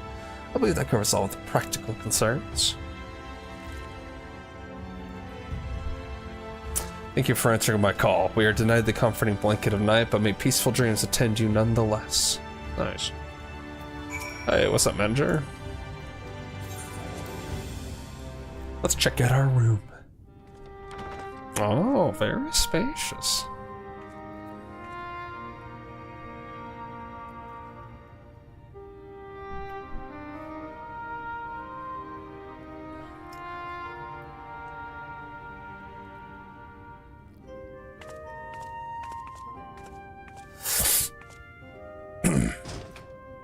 Oh, with a nice view.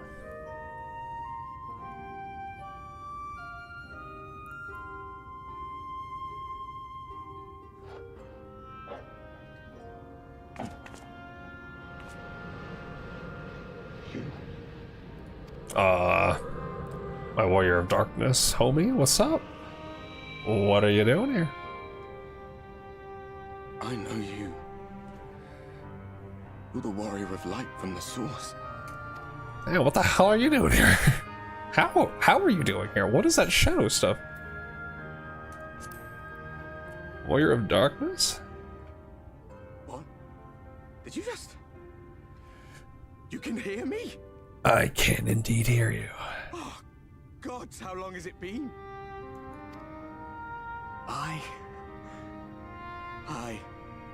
That was what I called myself in your world. The warrior of darkness. You guys were apparently called the warriors of light over here. My real name is Ardbert. Ardbert, that was his It's an name. alias in the source. A daft one, looking back. Did you? I thought I remember your guy calling you Ardbert in the battle. Unless maybe I'm crazy, I don't know. But I could have sworn they did.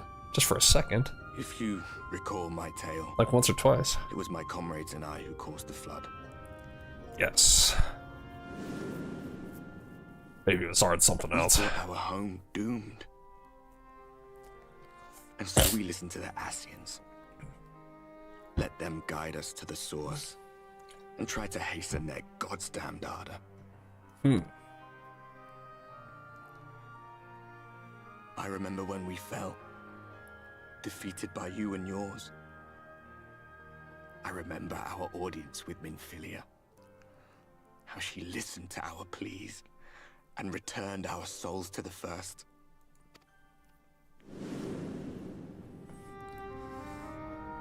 The flood was poised to swallow Northrend. Minfilia and my friends, they surrendered what little they had left to hold it back. Just faded away. Leaving me to bear witness. Okay. That is very sad. Tell me, do you know the year? How much time has passed since we caused the flood? 100 years.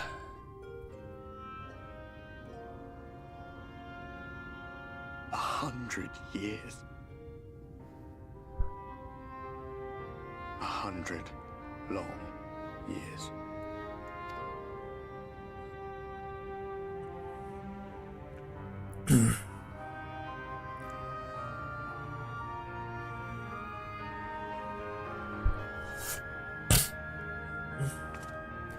Okay, so he is like a spirit?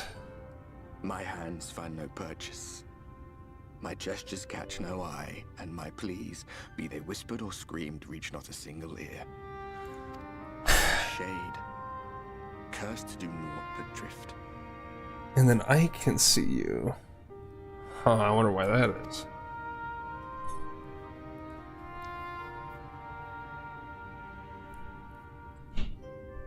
I feel as if I've been walking forever. I hardly noticed when my mind and body began to fray at the edges. Then bang! My senses were sharp again. I felt like a fish being reeled in, and before I knew it, I found myself in this room. Why is it that you can see me? What are you even doing here, come to that? Good questions.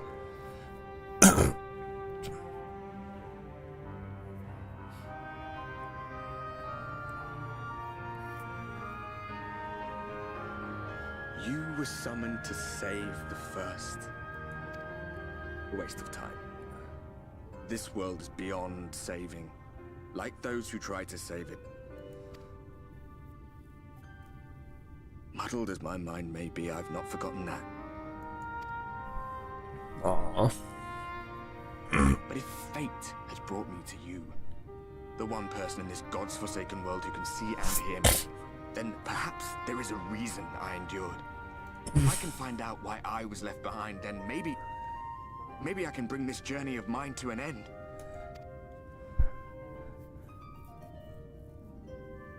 Well, I'll be watching, Warrior of Light. Alright. But do me a favor.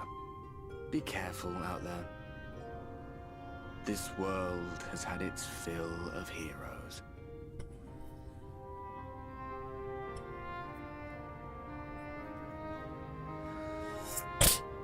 Well, okay.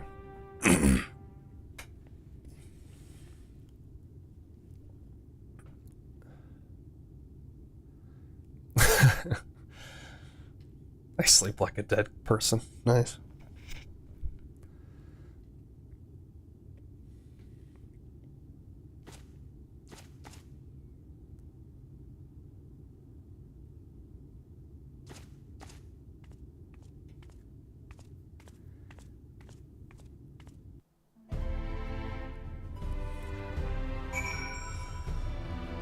Okay, so we got Spirit Arbor all up in our grill for who knows what reason.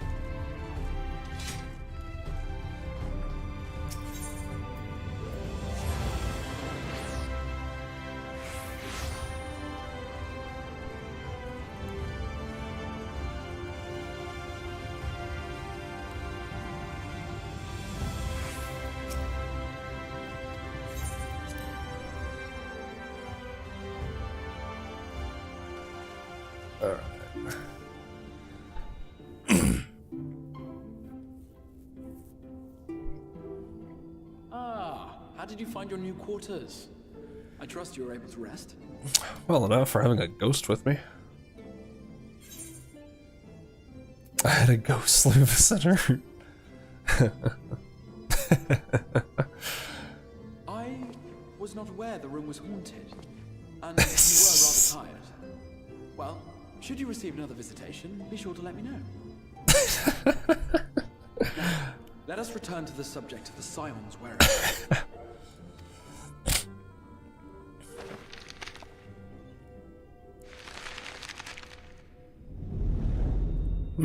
This map shows the land of Norvrand, the only area to be spared the flood of light. Okay. The Crystarium is here, in the region known as Lakeland. And to the north is the fairy kingdom of Il-Meg. That is where you'll find Urianger. Oh, of course he's with the fairies. To the east lies the once prosperous civilization of Rak-Tika. Your Stola is stationed there, in the heart of the forest. Okay. Alas, neither location can be reached without considerable difficulty. As such, I would suggest you first seek out one of the twins, each of whom is stationed but a short flight from the Crystarium. Okay. Alphino is on Calusia, an island off the western shore. It is home to a city called Yulmore, where the rich and privileged while away their days in idleness. Oh, goody. For his part in furthering our cause, Alphino journeyed there to meet with the citizenry and forge alliances. From what I hear, he has since kept himself busy gathering information around the main settlement. Alize, meanwhile, traveled south to the arid wastes of Armarang. Oh, Alize! They lie upon the very edge of the inhabitable world, where the flood of light was halted. Those who dwell there live in constant fear of attack by the Sin Eaters. Well, why do they live In there? contrast to her brother, Alize felt that her energies would better be spent learning about the enemy, and thus she sells her services as a guard, both to hone her skills and gather information on our foe.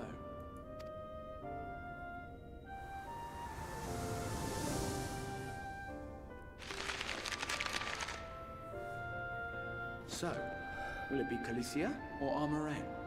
It matters not which you choose to visit first. Simply inform me once you've made your decision, and I will see to it that you are provided with a suitable mount. Okay. I could use a mount. I don't have my birdie, it seems. But you must be wondering about Thancred. He has taken up with a new companion, and is presently engaged as a wandering hunter of Sin Eaters. A new companion, you say? Oh, Thancred, you dog. Being ever on the move, his whereabouts are often difficult to ascertain, but I am certain your paths will cross ere long. Oh, of course, freaking Thancred.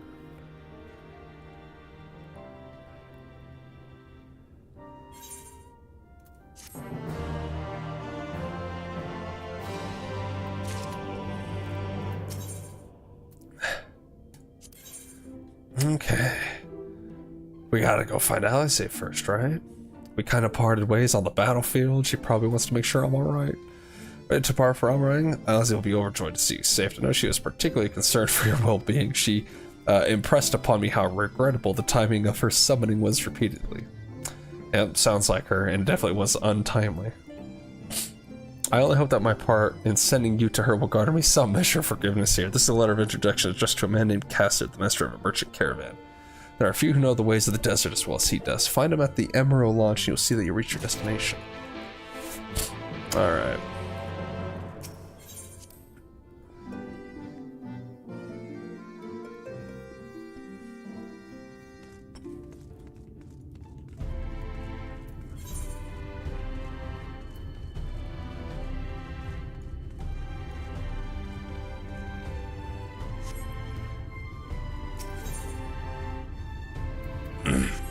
Seems like it's up here.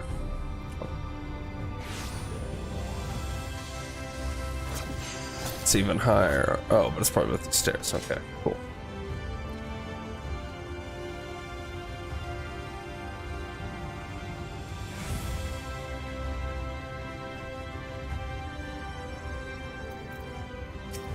Alright, Kassad.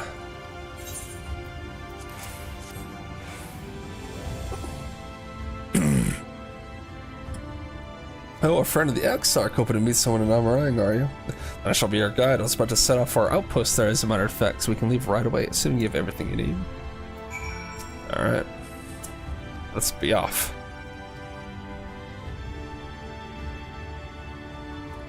Oh goody, I was just looking forward to Ether Currents again. Ah, it must be done, I suppose.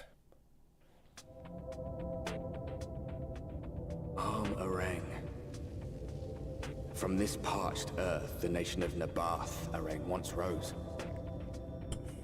When I journeyed here, long ago, I spoke with a sun-weathered elder. He told me Armarang meant majestic land in the language of his people.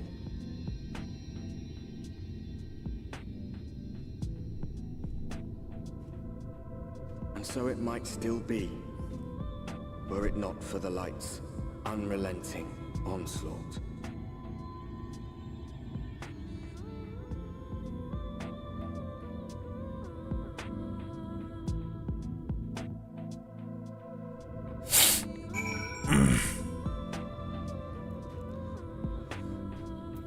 Okay.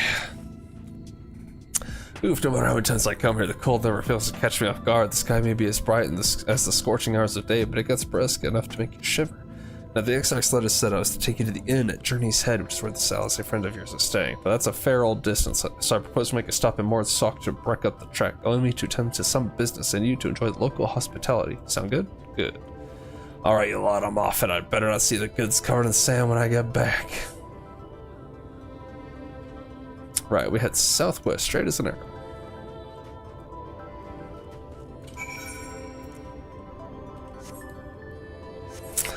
Oh, okay, there we go. We can use our map. Beautiful.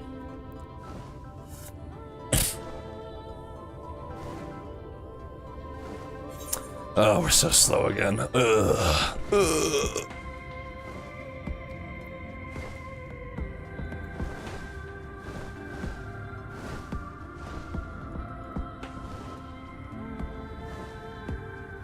And desert armadillos, huh? Northwest. Oh, there it is.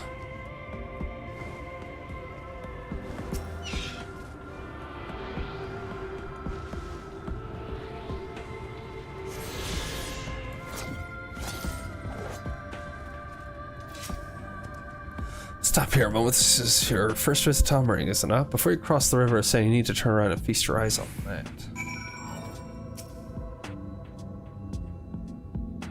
Feasting?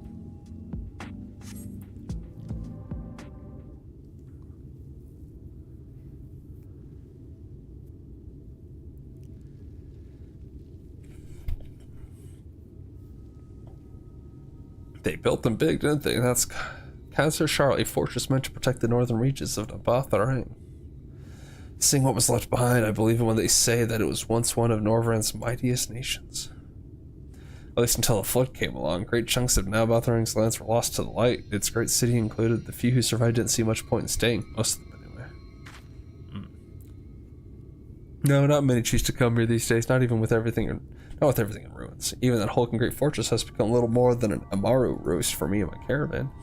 But not everywhere is as deserted as this place. Just wait until you see more. It's so... Let's press on, shall we?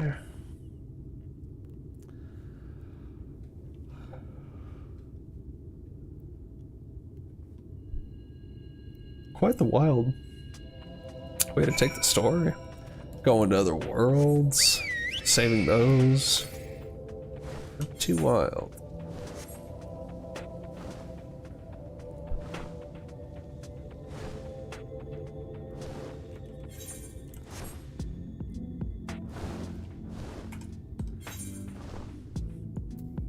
Pretty big area.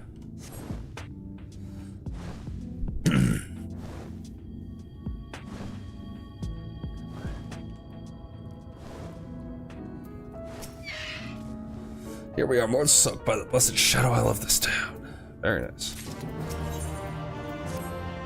More soaked, not just full of Mord, but whole humans and all manner of others too. It has long been a refuge for folk displaced by the flood, so the population is nothing if not diverse. Oh, have you met a Mord before? They might look shifty little blighters, but a more welcoming lot you can ever wish to meet. Speaking of which, we should pay our respects to Master Gengen. I'll go ahead and let him know we've arrived. Okay.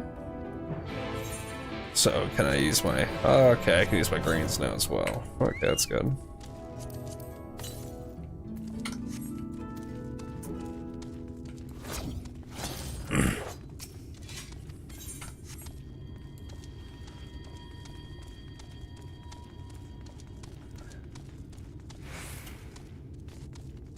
A tune here.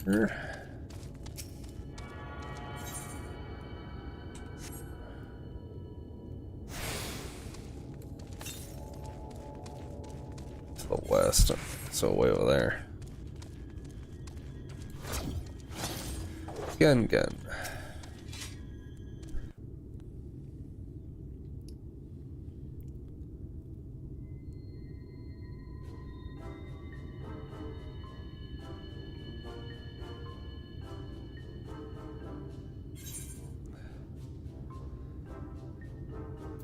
So this is a Mord and not a kobold.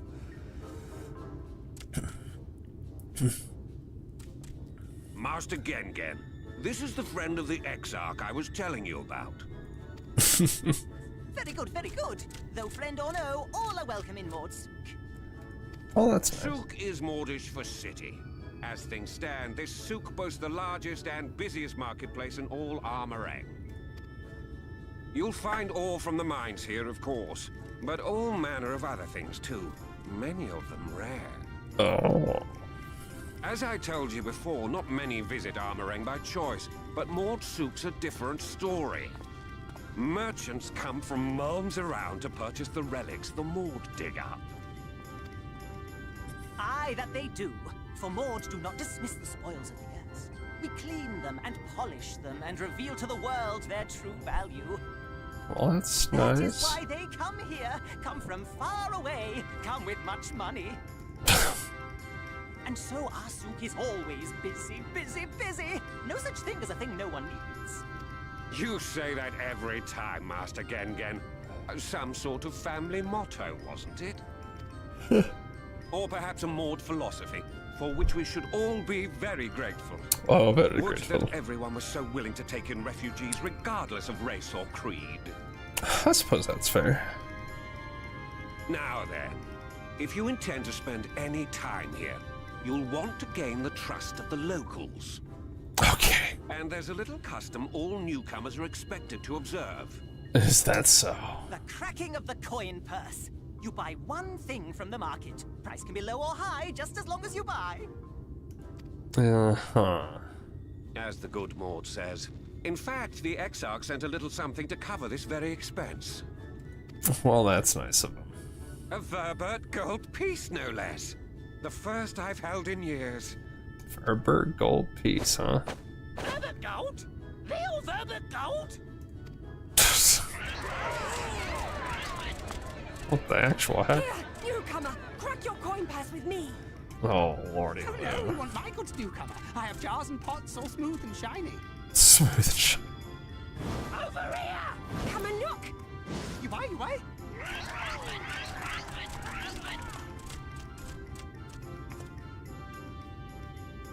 Enough of that! Calm, I say! Calm, This I one say. must still journey through the barrens. Ooh, the Bulges, barrens. heavy, no pots. Nothing better for the road than a full belly. Spend that piece at Ronron's place, yes? Eat for 3 before you leave.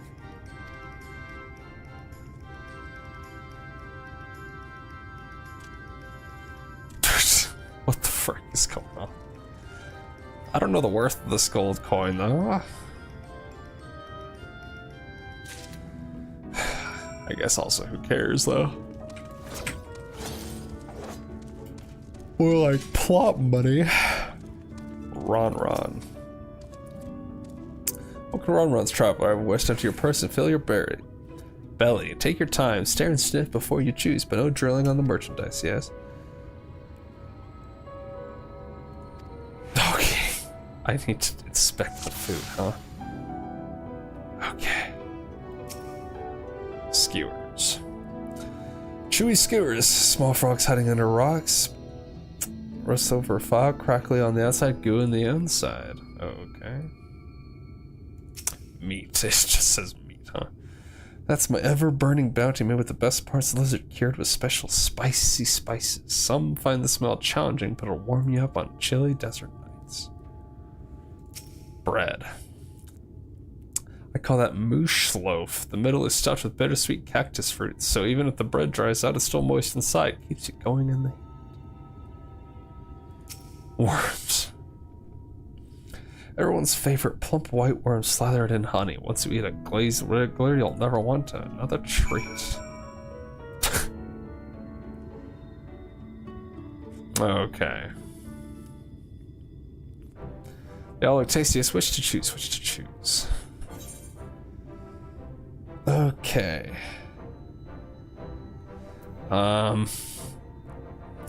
Chewy skewer or the glazed wriggler? That's the real question here. That is the real question.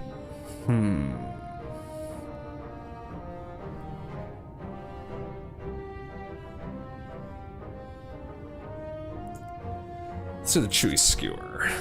Get some frog.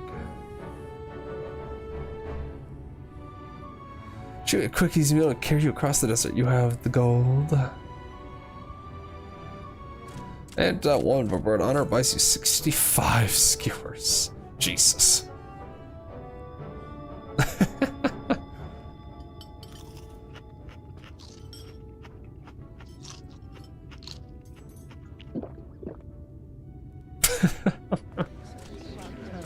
Oh no, we're sick. To the surprise of nobody. I think I'll share the rest. Alright, invites us to feast. Let's give thanks for a great generosity and small appetite. Wow. What did you say?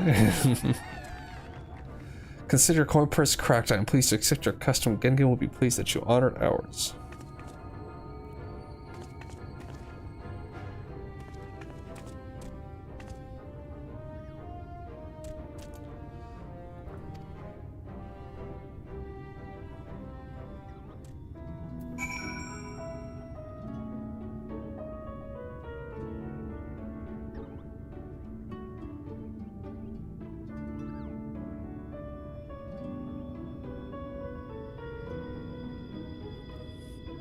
Okay. Ugh. Well, that was exciting. Eating some frogs, getting sick, sharing my feast. I was watching from here. You honor custom with great relish. You'll always be welcome at Mortsuk. If you need anything in Elmerang, we are here to provide. Thank God.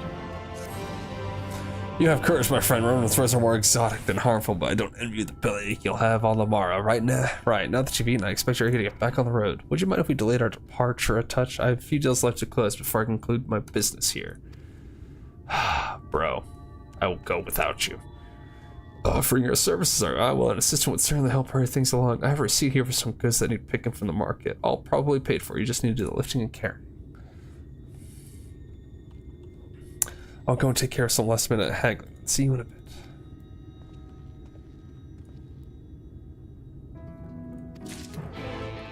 Okay.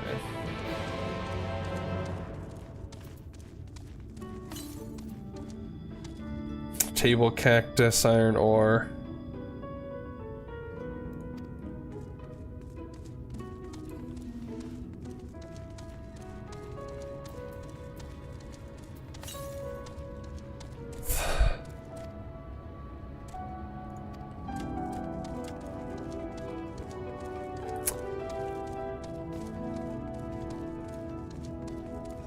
Okay, so there's the ore.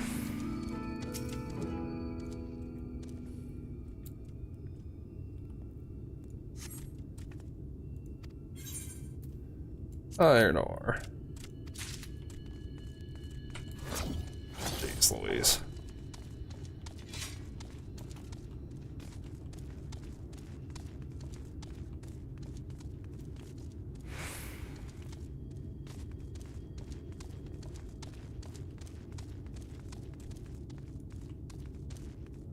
Is that something over there that I missed? Full water jar. No, definitely not.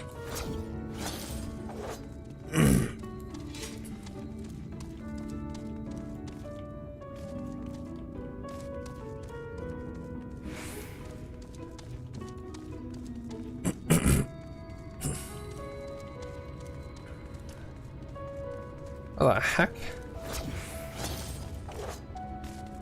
Is this shenanigans?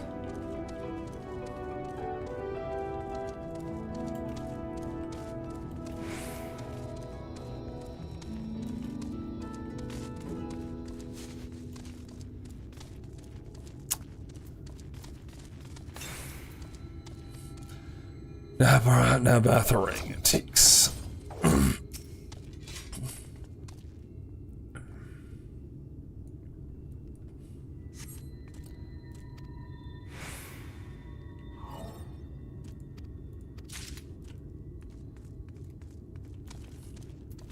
And then, is it Thonton? Yes.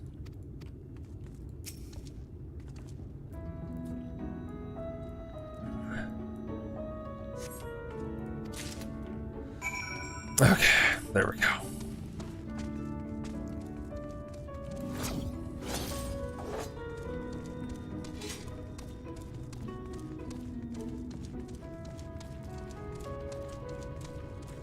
Just really want to keep us here for extra time, don't they?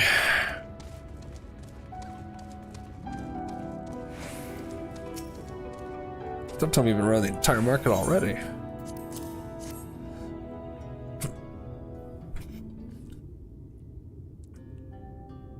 Alright, that's a lot, alright, good work. And quick work too, considering you've not set foot in the place before. I thought you'd wanted to sit in the city like the Exarch, but someone tells me you're not a stranger to visiting strange lands. Unfortunately, your efficiency presents something of a problem. I'd hoped to include all my business before you return, but since there's been some confusion over one of the orders I placed. I'll have to drag in my middleman and start this myself. I'm sorry to make you sit around and twiddle your thumbs. Cassard, feels like an age since I last saw you.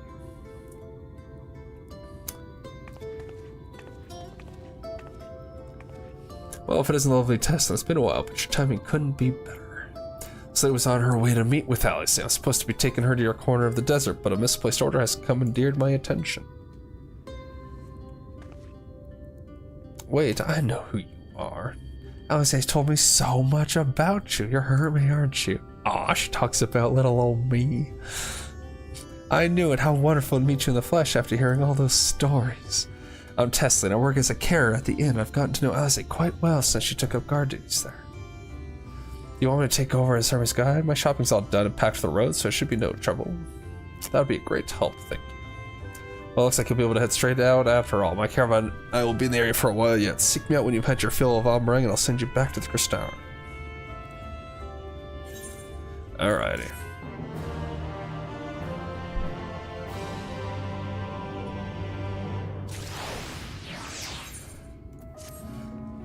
Isaiah has been desperate to see you, so let's get you out to her sooner rather than later. The inn isn't too hard to find, really. You can actually see the top of the rock stories from here. We just need to swing around the ridge, then head south. Come on, I'll get my supplies together and meet you outside. Alright. Wait, hold on. Is this an ether current quest? Get. You son of a...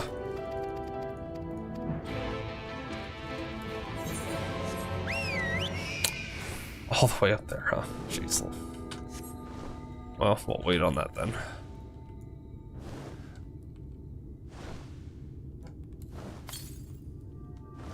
To the south, huh? All set. I should probably mention the wildlife. Well, most of them will leave you beefy, keep your distance. The local coyotes have learned to prey on folk heading home from the markets. I can usually swing a sword well enough to fend them off, but I may have loaded myself down with too many bargains today. Think you can handle any beasts? Sure. I thought you might. I was always saying how much she, I mean, let's get going, shall we? She's gossiping about me. I say, what have you done?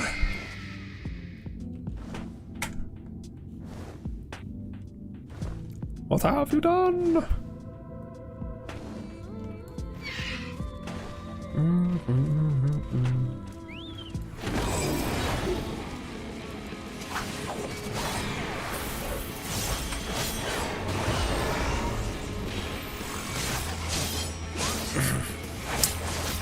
Okay, so that's how gluttony works. I get to use 2. Okay. Sorry, there was much time to shout a warning. Were you bitten? Those things can be nasty. Yet hardly a match for you, it seems. I always thought Ozzy was strong, but Hermione was never. Now it makes sense. Well, we should push on. It might be best if you scout ahead and clear out any coyotes that have our scent. I'll wait here so you can fight without any distractions. Okay. Why not?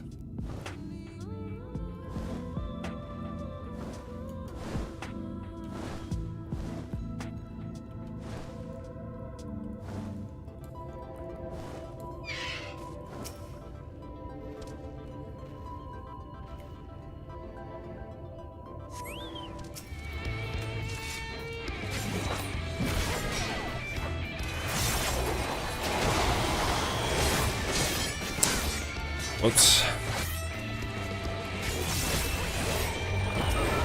Nice. That is a very cool ability. I like that a lot.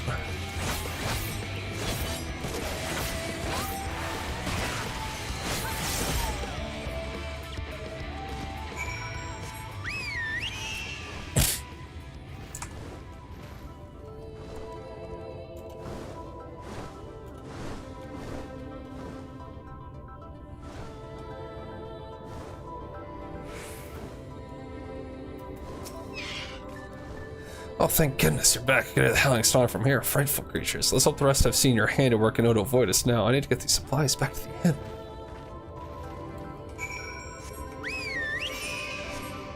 To the inn. The fields of Emp. Oh, it's that place right there, it seems.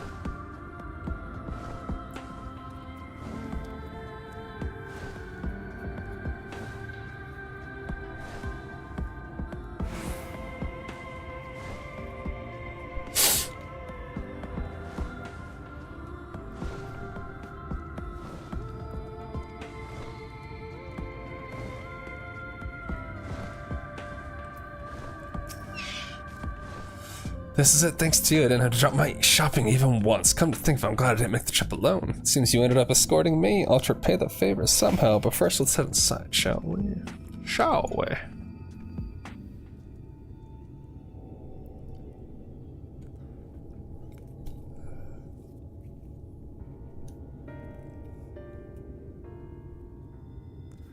The ominous music. This place got some morbid history. Welcome to the inn at Journey's Head. You might be our first visitor from Crystarium since Alize arrived. It's not much, but it's home for the afflicted and a handful of carers. The afflicted? What does that mean? You don't know? I do not. I don't think I've met anyone besides Alize who is so unfamiliar with our situation here. Most folk have grown up knowing someone who knew someone. I might leave something. I might leave out something obvious, so maybe best to have Alize give you the full explanation. Wouldn't you know more than Alize, you silly wanker?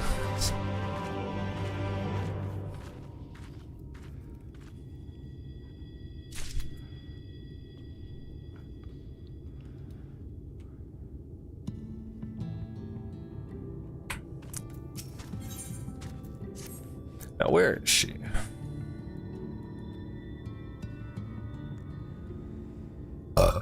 Excuse me. I think she might be out on patrol. You could wait, I suppose, but why not go and surprise her? She usually takes a look at things from the watchtower first. You might be able to catch her there. It's not far. Head out to the south side and you'll soon see it. I'll stay behind in case she comes back later. Oh wait, I got a tune to the ether.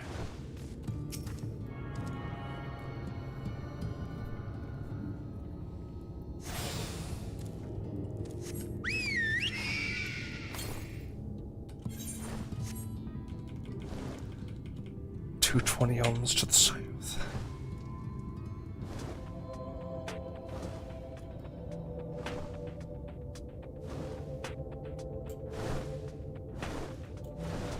There's the ether current.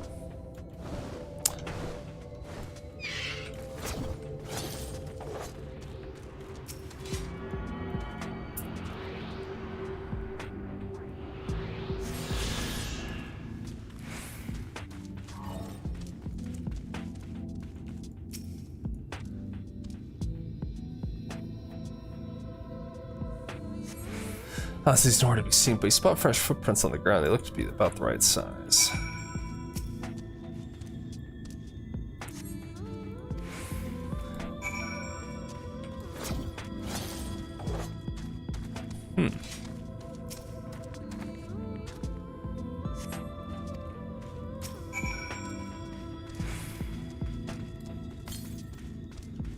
Southwest, huh?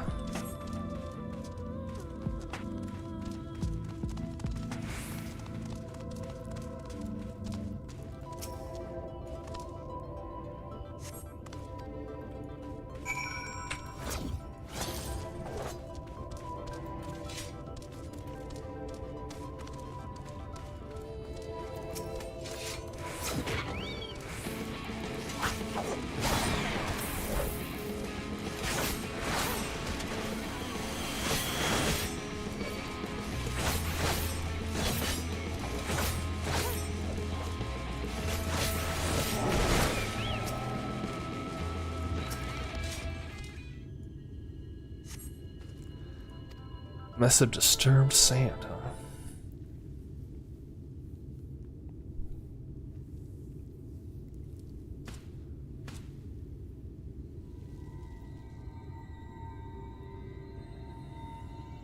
Holy crap. I assume that's the wave of light that Minfilia stopped. And there's a sun eater. Back here! Oh! I'm like, hey! Is that? It can't.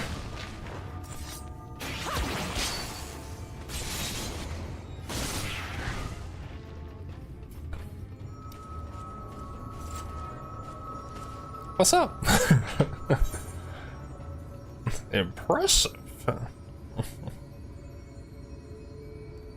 Just a lesser sin eater. Nothing to write home about. Oh, okay. I knew Take the you'd turn up compliment. sooner or later, but I had been hoping for sooner. Oh.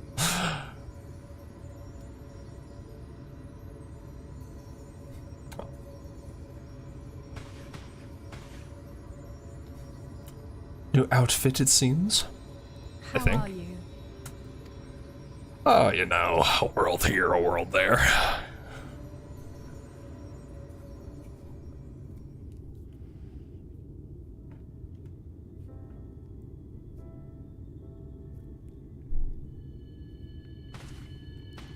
We fought them to a standstill then. Yes. The Exarch did say that the Empire seemed to have drawn back when he last looked in on the source. But without knowing for sure how fast time was passing there, I couldn't help worrying that a lot might have happened since then. I'm heartily relieved to hear that it hasn't, just as Alphino must have been. As you can imagine, both he and Urianger were desperate to hear the news from home when I arrived. I haven't actually seen Thancred and Y'shtola yet, but they will have heard all the latest developments from the Exarch by now, or should have at least.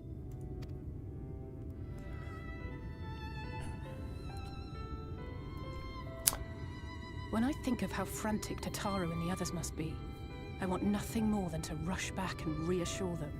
Yeah. But we still haven't found a way to reverse the summoning. And even if we had, we couldn't just ignore Urianger's vision. Urianger. He may use 10 words where one would suffice, and they may Yeah. obscure as much as they reveal. True. But on this matter, he was as clear as day. I do not doubt for one moment that he saw what he claims. Nor how difficult it must have been to speak about them.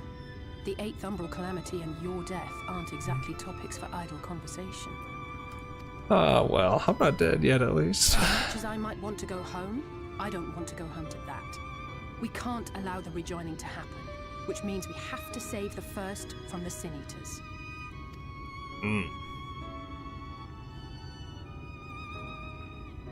That great wall of white is a remnant of the flood. Pretty crazy. 100 years ago, the balance in the first tipped decisively in favor of light. From that moment, it rose and swelled with each passing day, and then, without warning, it burst forth like water from a broken dam. A colossal wave of pure light, drowning everything in its wake. Only Norvrant was spared. For the most part, living things are composed of ether of various different aspects.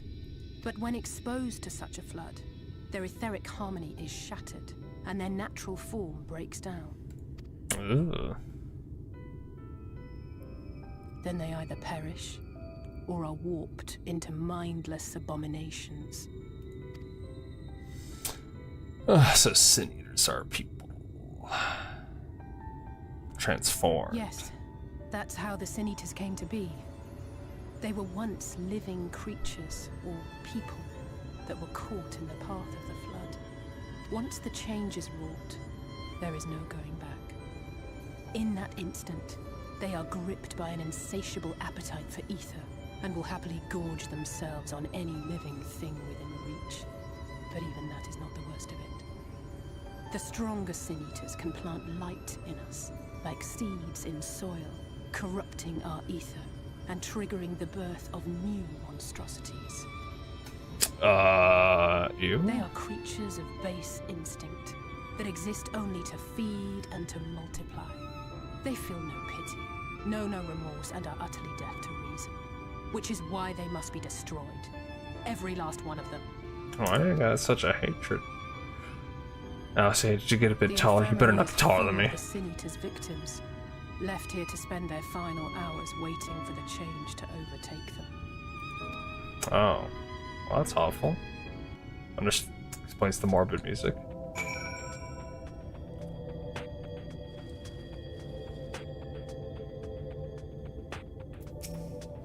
It's just a matter of time, more for some, less for others. Those patients will all become monsters in the end, and to add insult to injury, the afflicted are feared, shunned, cast out of society, and exiled here to the edge of the world. The only good thing I have to say about this hellish place that has served me as well as a training ground. Tesla and the others have also been kind enough to share their knowledge of the Sin Eaters, which is knowledge I can now share with you while you help me finish my patrol, of course. Here's what we'll do. I'll take the east side of the inn, you clear the west. That way you can have an undiluted experience with the resident terrors. These marks in our map are where the usual trouble spots are. Ugh. You can assume that any beast with a white hide or carapace is a Sin Eater, but you'll know for sure soon enough when they come slavering after your ether. Remember, it's kill or be killed with these monsters. Once you've slain whatever's prowling around out there, we can rendezvous back at the north entrance. Good hunt. Well, good golly. To the south. So am I able to... No, it doesn't look like it. I'm guessing it's on the other side of this ravine.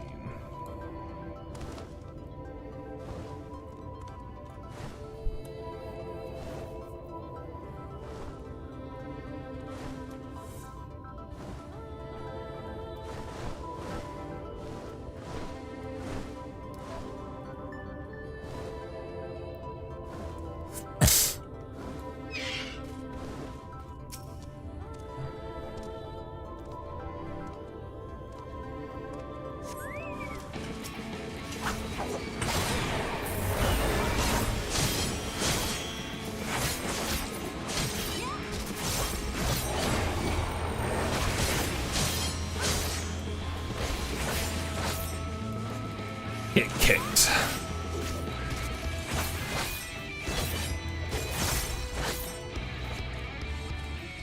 Definitely a bit beefy.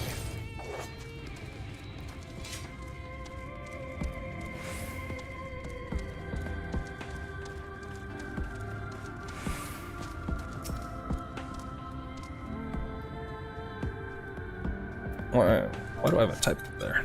Alright.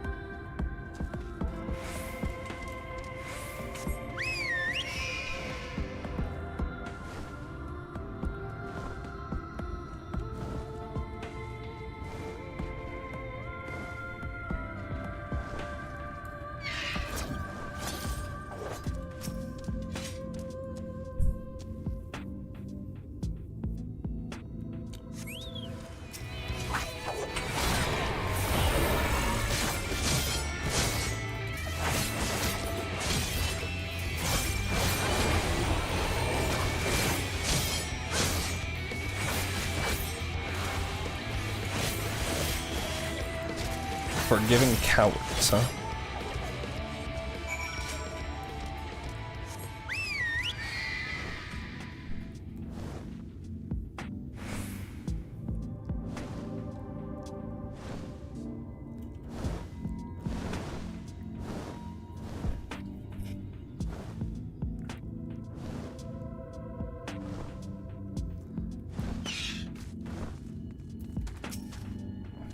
How did you fare? Fared well. Oh, I thought there might be one or two lurking on the fringes, nothing out of the ordinary for this area. I expect you to notice it yourself, but individually, these lesser sinners are no more deadly than a natural predator you might encounter in the desert. It's when they appear in numbers that they pose a threat. Much like the void scent, they have an unfortunate tendency to flock to the strongest of their kind. Thus, when a powerful sin eater goes on the hunt, it might be attended by a veritable swarm of weaker kin. Imagine an army of such creatures descending on a village or hamlet. That's the basic idea behind my patrols, to cull their ranks often enough that their numbers won't be overwhelming when the big ones come out to play, and you've certainly helped on that front. Let's report our victories to Tesla, shall we?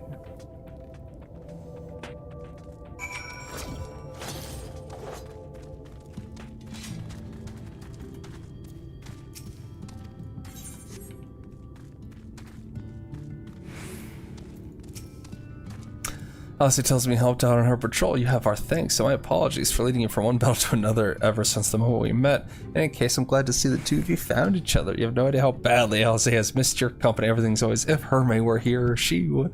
That's an exaggeration, and I don't sound like that either. I was simply trying to view matters from another perspective, and I respect Hermé's methods.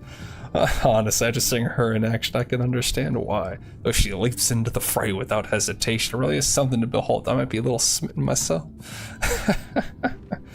I'm only teasing, though. No doubt she deserves all the admiration she gets, just as you do. Oh, golly Wally. Little teasing of Alice. I'd love to lay out a welcome meal, but the duties I put off when I went to the market are still waiting for me. There are 101 things I need doing. I'm sorry, but would you mind waiting here with Alice? What, and twiddle our thumbs while you work yourself to death? Surely it's something we can help you with. I could do with a hand, it's true. Thank you. You can start by helping me sort out the larder, Alice. While we do that, could you tend to a few patients, perhaps? There are 3 of them in particular I meant to visit. It's just a matter of saying a few words to them and seeing that their skin isn't caked in sand. Their names are Ponel, Totten, and Halric. They might not give much in the way of a response, but I promise they'll be pleased to meet someone new. Kitty, do you want to be let out? You want to be let out?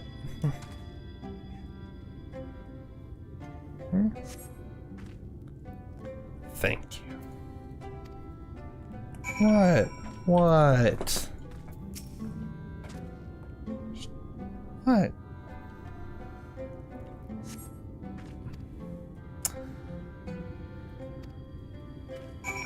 And then Halric, huh?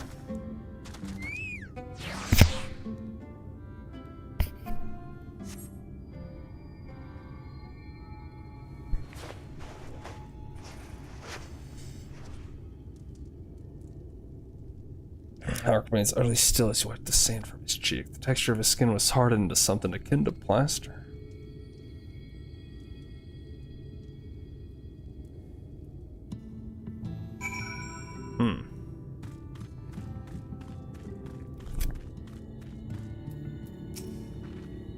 You seen to the patients? How were they? Not having the greatest. I'm good. That's good. I knew they would enjoy meeting you. I am concerned about Halric, though. I'll have to speak with the other carers, but I think his time may be near. We shall leave you to have that discussion then. I was going to take Hermé to Mortsuk if you have any errands there that need doing. Well, I suppose there's one thing. Would you pick up a nectarine from the marketplace? Gassard's caravan just passed through, so Roma should have some fresh fruit. Come then, Hermé. There's something I wanted you to see right after we stop at Rodron's stall, of course. Okay. Gosh, Kitty, you are just such a lap cat sometimes, aren't you? Aren't you? Aren't you?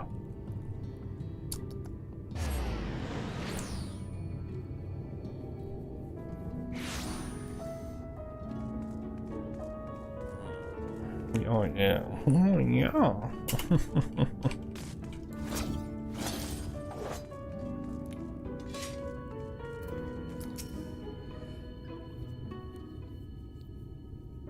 Oh, back again. Are you need another taste of Ronron's wares? Actually, we're looking to buy a nectarine. Do you have any in stock? Yes, nectarines, peaches, grapes, fresh and juicy. Given how richly you cracked your coin purse, I might still owe you food. Here, take this one, free of charge.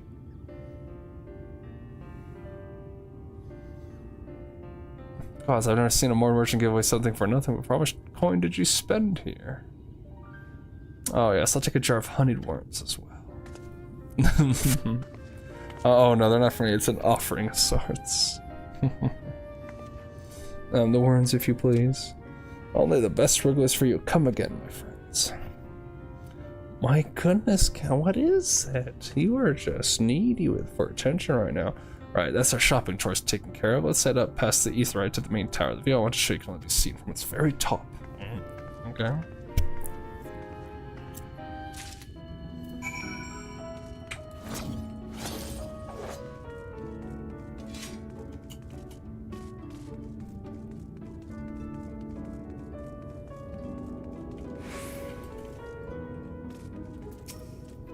Here, your precious worms that buys us a trip to the top of the tower, does it not? Place because you actually brought them. I really shouldn't let you, but just this once. Alright, only once. Never fail, shall we?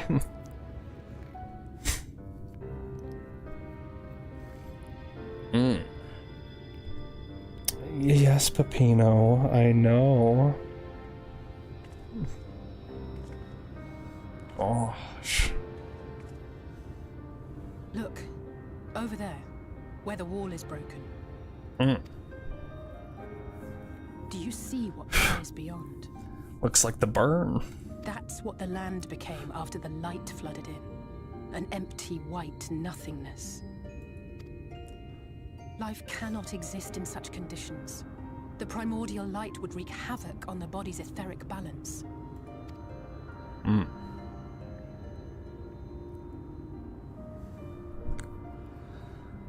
9/10 of the stars like that. That's pretty crazy. That nectarine you bought. It's Halrick's favorite fruit. Oh, so I'll put poison in the fruit, kill him peacefully, or something like that.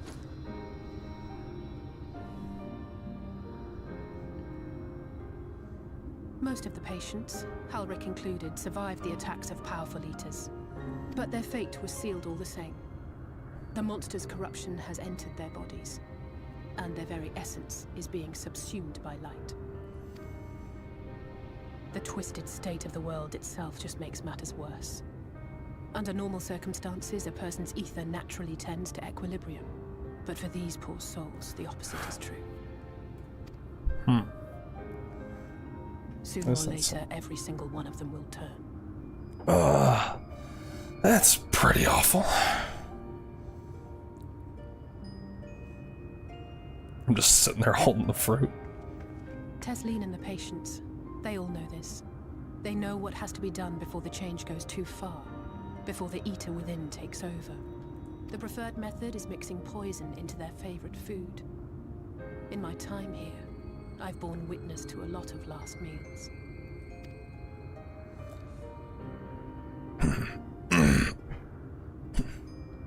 I feel just as helpless as before. No matter how hard I fight, it's never enough. Feels that way sometimes. But sometimes it's enough for some. But it's a war I mean to wage, nonetheless. Speaking of wars, do you remember how I made you promise not to leave me and then promptly collapsed? I do indeed, Alice. I do indeed. Well, let's just say I had a few choice words for the Exarch concerning the timing of his summons.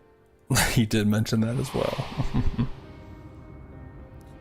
But even if the fault lay with someone else, I couldn't shake the feeling that I'd abandon you on the battlefield. Aww. So I swore that I'd make up for my absence there by making a difference here. And that's what keeps me moving forward, even when things seem hopeless. Aww. That's very sweet. I'm still holding the fruit. On which note, it's time we headed back. The longer we keep Tesleen waiting, the harder this will be for her.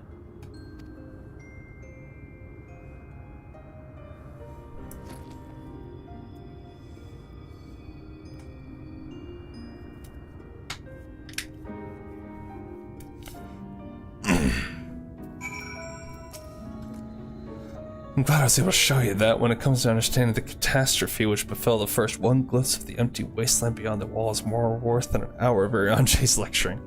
And I need you to know beyond a doubt that Tesla has no other choice. The nectarine will be a kindness. It isn't just the threat posed to others. When a person becomes an eater, the pain appears to be excruciating. The Cares are truly fond of their wards and would spare them that suffering. It is their way of fighting back against a fate worse than death. Ah, yeah, makes sense to me.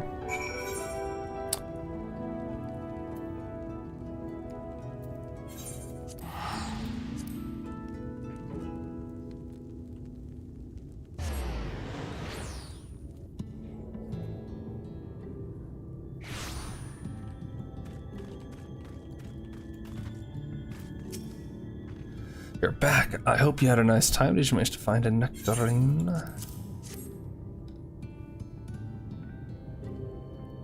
Thank you. As I explained why I wanted this, Ashley. I can see it in your eyes, but we may not need it just yet. I spoke with those who decided to keep it out of Halrick for now. Why? Thanks to you, though, if his time does come suddenly, we'll be ready to send him on his way with a taste of happier days. I mean, if he's pretty much there, it's probably best to get it over with, right? Well, nothing is going to happen for a little while yet, so let's see if we can't lighten the mood. We don't want our gloomy faces worrying the patients. I think it's time for that welcome meal, don't you? Take a seat and I'll make us a nice stew. A nice stew.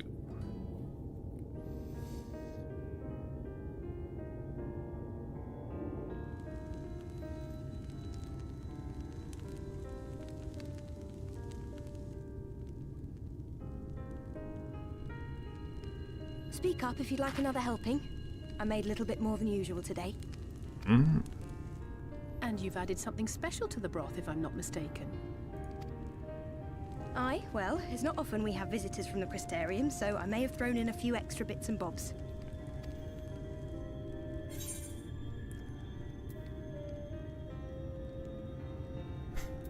I'll have another bowl then. Get these frogs out of me. That's what I like to hear. Give me a moment to warm up the pot. Looks pretty warm already, but hey, whatever you say. In a place like this, you learn to take what moments of happiness you can get. I remember when I first came here with my mother. She was showing the early signs.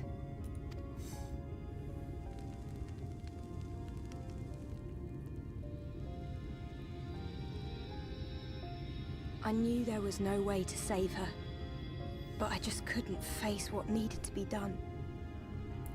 That's the way of it for most people. Why they travel from arms to stay here. Beaten, broken souls come to wait out the inevitable, to receive the mercy of a painless death. I help. Yeah.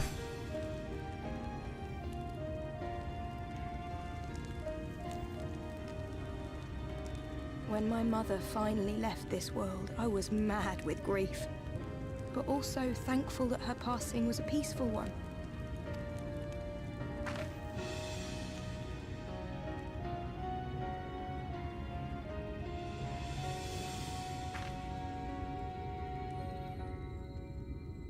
It's never easy, ending a life you've cared for, even when you believe they go on to a better place.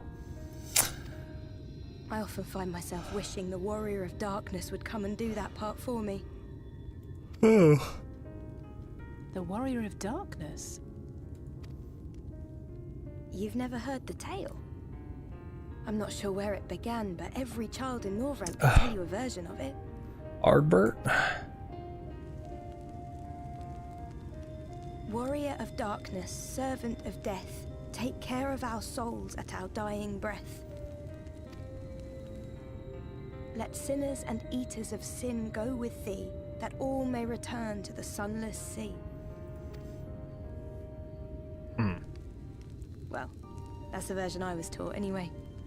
It's just an old bedtime story. He's certainly never deigned to visit us here.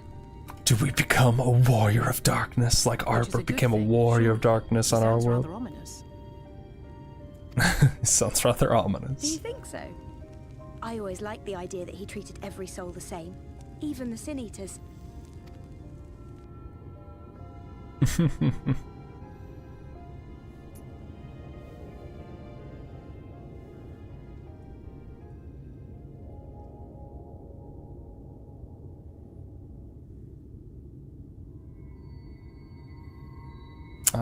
Is that a good thing? I'm guessing not. They're coming. Yeah, that doesn't sound good. Tesleen! Have you seen Halric? I swear, I only took my eyes off him for a moment. The boy that didn't do anything moved?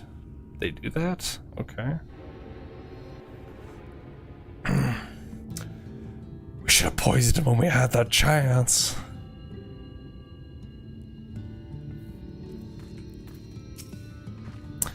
We have to go look for Halric. I don't know what's gotten into him, but if he's wandering out there alone, well, the sign search race and split up. Any idea where he might be headed?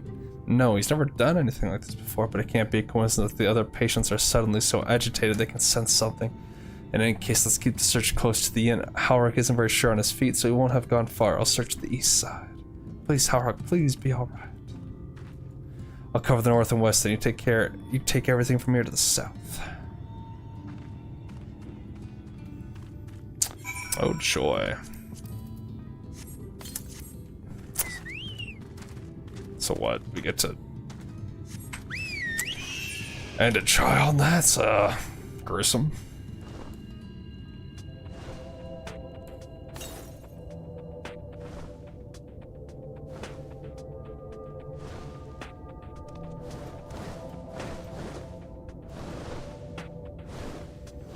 The Derrick.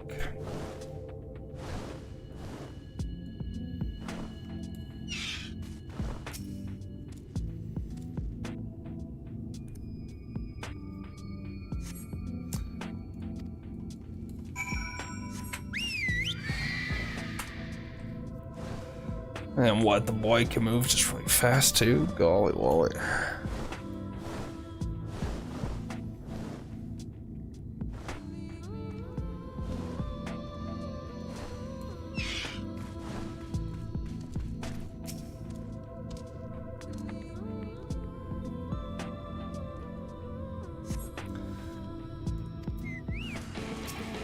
Ooh.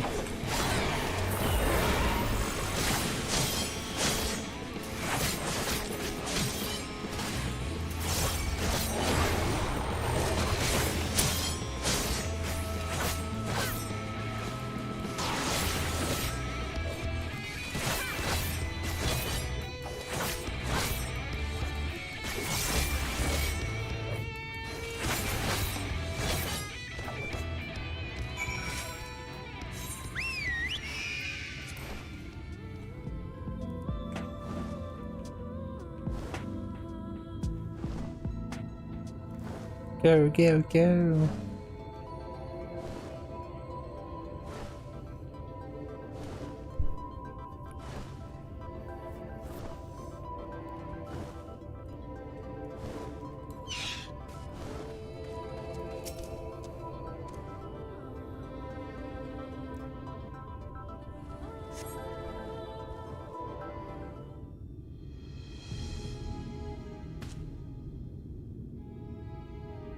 Any sign of him?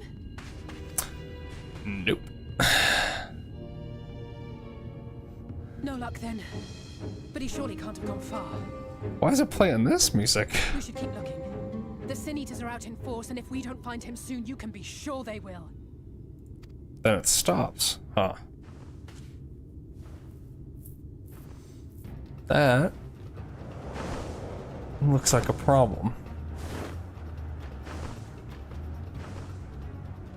Did you see the size of that thing? It must be one of the nasty ones. Wherever it's going, it can only mean trouble. After it! After it. Papino! What are you doing? What are you doing? What are you doing?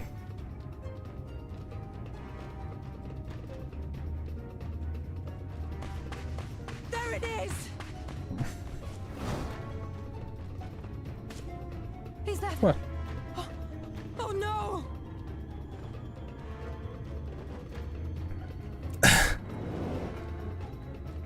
Halric! Dang. We have to run! We have to run? I thought he couldn't respond to anything. Well... Tessie! No!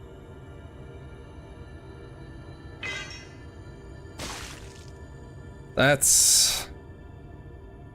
really unfortunate. The blank expression. We all deserve happiness, wherever we can find it. The time left to you is precious.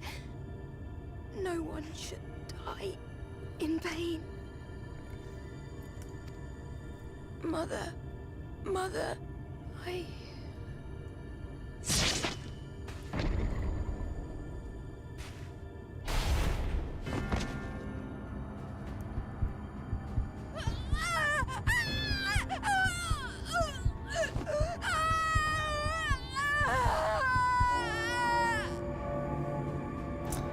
And she's dying in pain, turning into a sin eater, I take it. Ugh. Nasty. And he's just blankly watching it. Someone poisoned him already.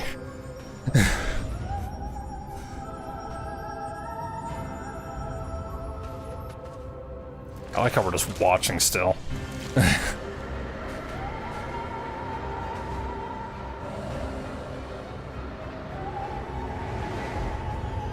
What the crap? It spawned a cocoon to hatch out of instantly. Okay.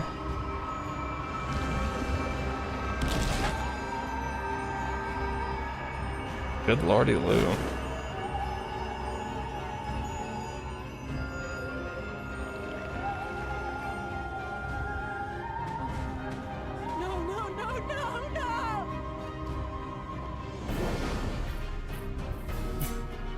Coward.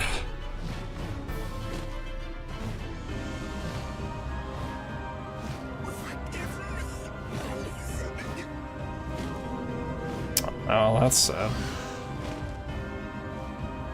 Huh. Didn't try to attack Halric or anything, huh?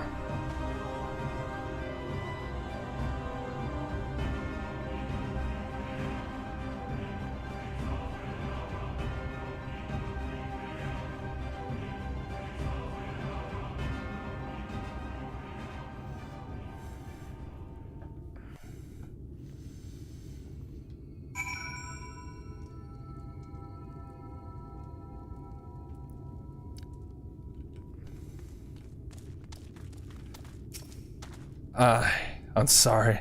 I tried to tell the Karis what happened, but I can't be the shoulder they lean on. Not like this. Yeah, so... it's just unfair. Tess was always so cheery with the patients, telling them not to be scared, that there wouldn't be any pain of all the people in the world to suffer such a fate. Well... 'tis a cruel world. And she kinda... shouldn't have turned her back on a Sin Eater with a sword.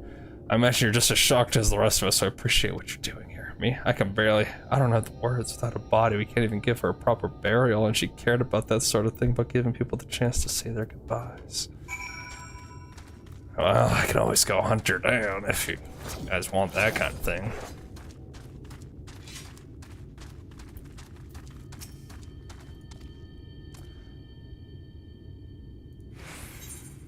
Well, Halric's helpful. Poor girl.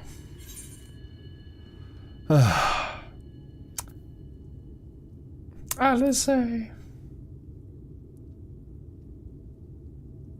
Thank you. What you're doing, it means a lot to them, to me.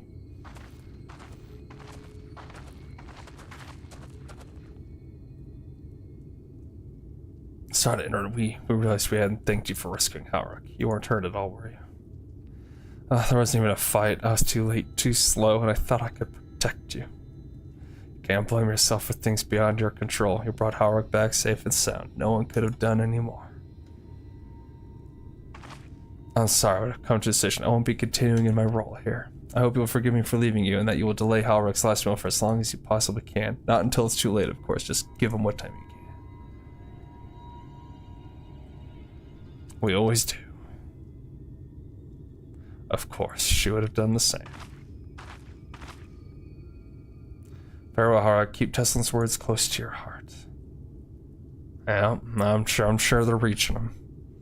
Hopefully. Wait, you're leaving this very moment? I understand how I must feel, but surely this is a bit hasty. Do you even have anywhere to go? I have a destination in mind, yes, and a purpose. This damned light building without cease, it's the reason we can't save those corrupted by the Eaters. But what if we corrected the balance? Even if we're only little by little, even if it took years, it would surely make things better. Now hold on there, everyone knows there's too much light, but how would you ever hope to get rid of it? You'd have to change the whole world. We'll change the whole world, we will, damn it. That's right. Hey, yeah, sister. We should return to the Crystarium. I may not be able to repel the Eaters on my own, but I can still use the skills I've gained here to hurt them.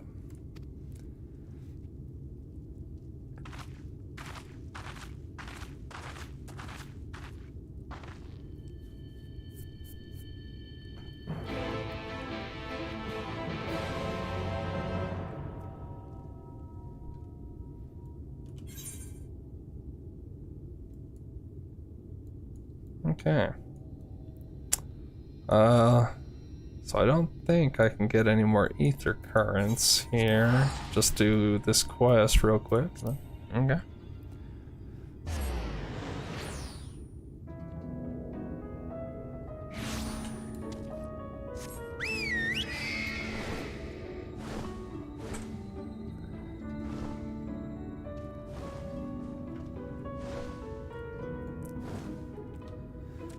Oh, well, that's not quite the most joyous reunion for me and Alize. Unfortunate. Hopefully it goes a little better with everyone else. And have some more happy times.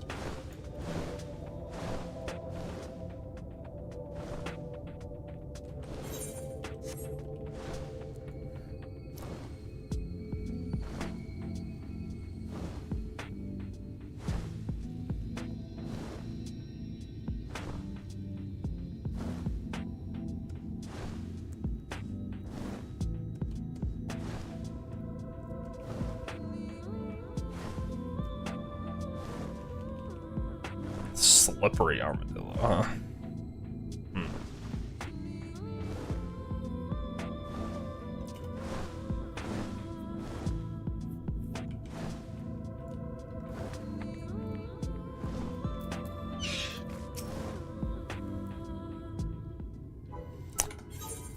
We don't care.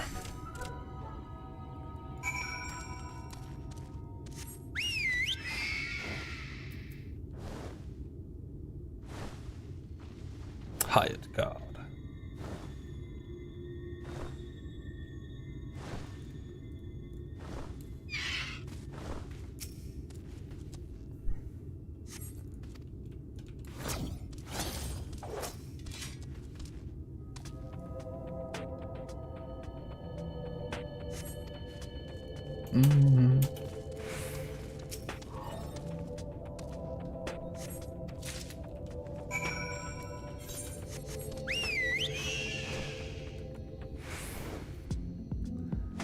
Ah, good thing I waited to come do this.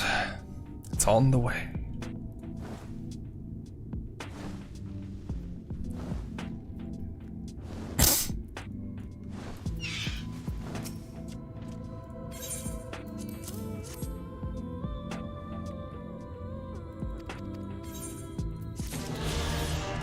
Sweet.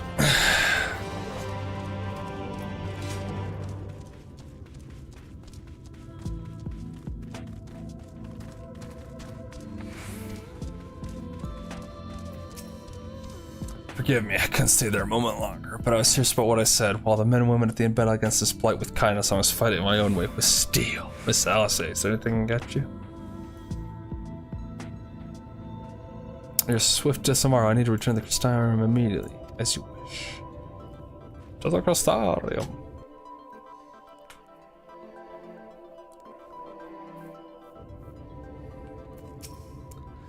Remind me to wear goggles or fly over Almering again. I've barely gotten the sand out of my eyes, but the wind did help to clear my head at least. I think I'm ready to meet with the Exarch. We need to talk about how we're going to wipe the Sin Eaters out, shall we?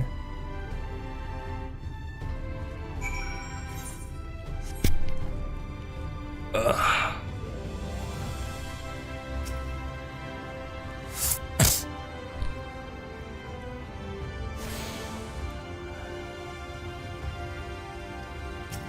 Beautiful.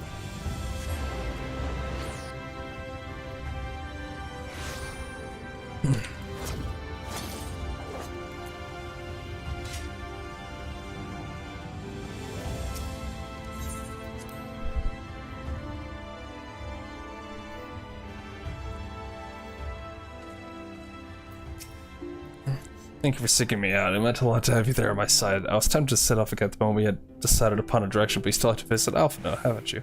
If I know my brother, he will be on the cusp of discovering something vital to our success. If he hasn't already, I'm content to stay here and consider our options for the time being, but don't keep me waiting too long, eh?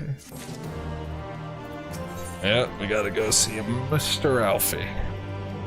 As I mentioned, your destination is on an island off the west coast, so you'll need a mount capable of making the journey.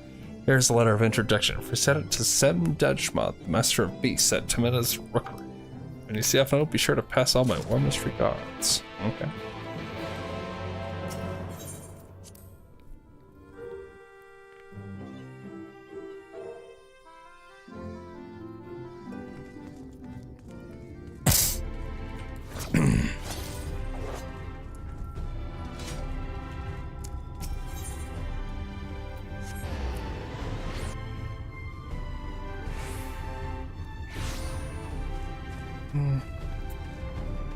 Mistress Janmai. Your face is unknown to me. What business have you at my rookery?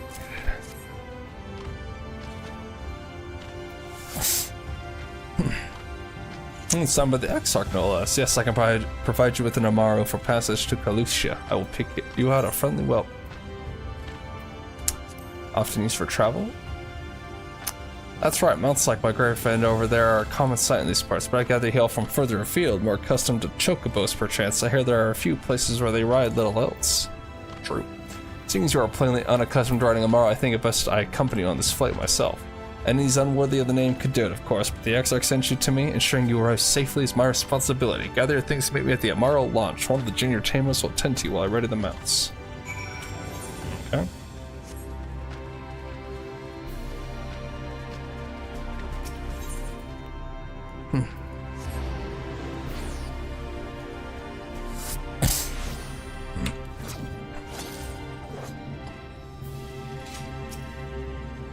Want to fly out to Kalusia? Well, I suppose the Master Genma is going with you.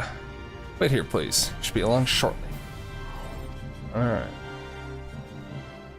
Let's go.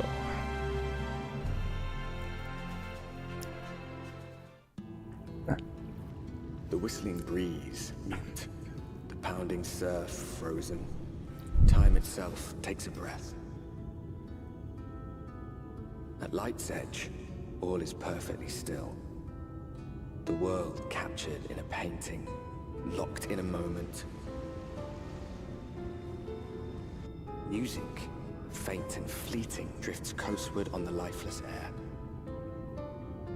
And in the distance, beyond the broken earth, a city beckons.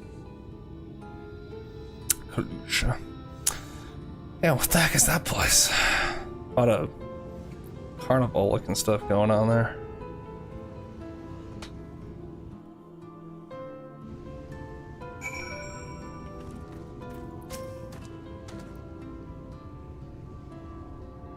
We arrived. This is Cracked Shell Beach on the eastern coast of Kalusia. You should be safe here for the present. Compared to the mainland, Sin Eater attacks are far less prevalent, and the native beasts are not any more dangerous than elsewhere.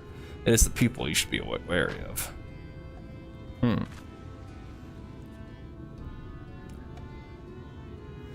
Spy of that city in the distance, that is Yulmore, the island's main settlement. Okay, that's Yulmore. It rivals the Crystarium scale, and was once an ally in our battle against the Abominations. For years, the Yulmore elite have fancied themselves the matters of what remains of our broken world. They have gone as far as to offer the leaders of our other settlements their protection if we bend the knee.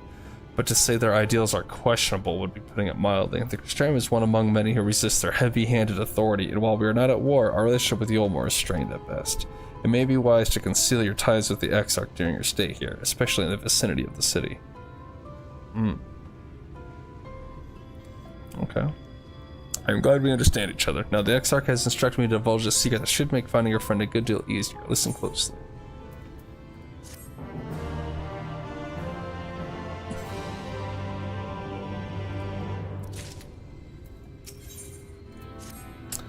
If you head south along the coast, you'll eventually come to a fisherman's shack. In front of the Crystarium lives there, a man goes by the name of Ivor. He keeps an eye on everything that happens in Kalusia. We'll be able to point you in the right direction. Just hand him a sprig of thyme and they'll let him know you can be trusted. Here, this should be enough. Find your friend. I will stay here with the Amar until you are ready to return. That's nice.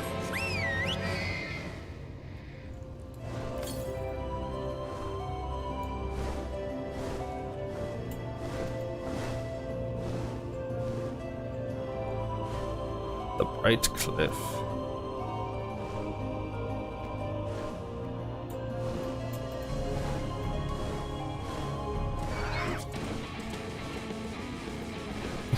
That music went right up.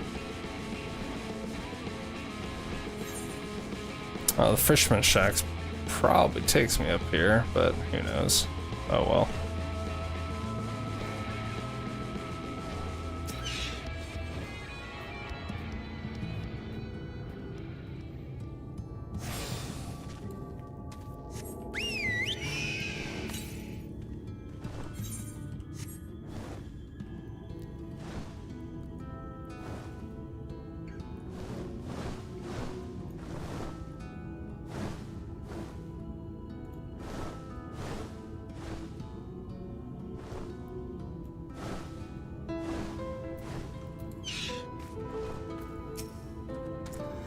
What you after, fish, crab? Think I've got an eel in a barrel somewhere if you've a taste for them.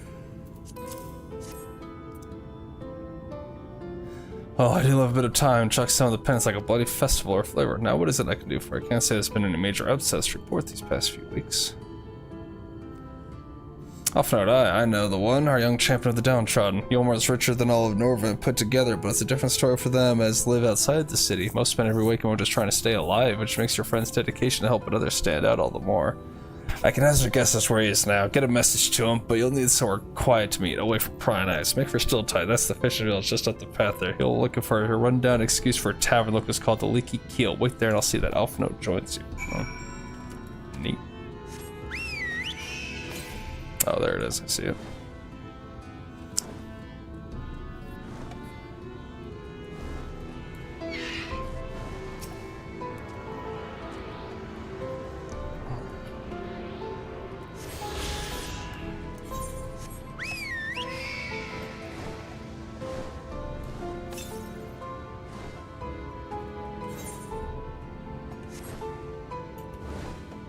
Oh, it did take me back up here.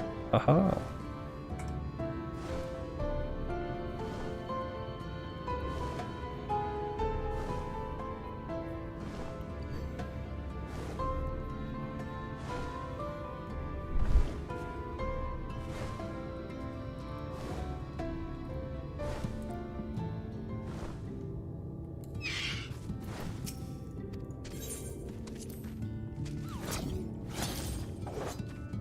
The leak keel, huh?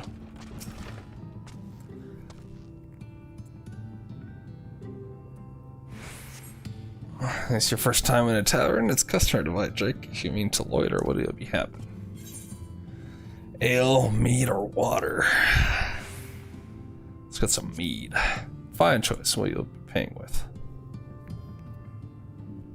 Oh no, those are exotic. Would you come by coins like this? I'm sorry, dear. I don't doubt that, but I don't have a touchstone to test their purity. I'm not about to go begging for one from the area, so we'll just have to come to some other arrangement. Yeah, there's an idea. There's a common to the north where we grow our vegetables, but lately the pests have been eating more than we have. What do you say to a bit of extermination work? I want you to squash any river you find, then visit the caretaker and give him an earful from me for sleeping on the job, hoping the old silo next to the fence snoring like it's not. Do that for me, you can laze by here as long as you like.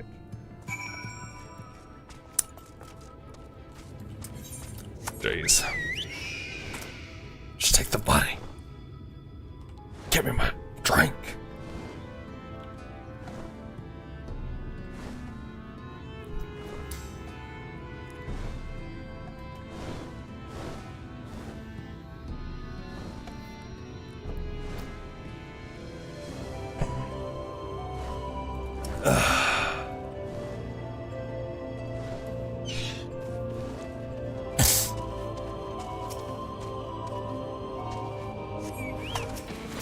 Whoops. Whoa. Let me into that.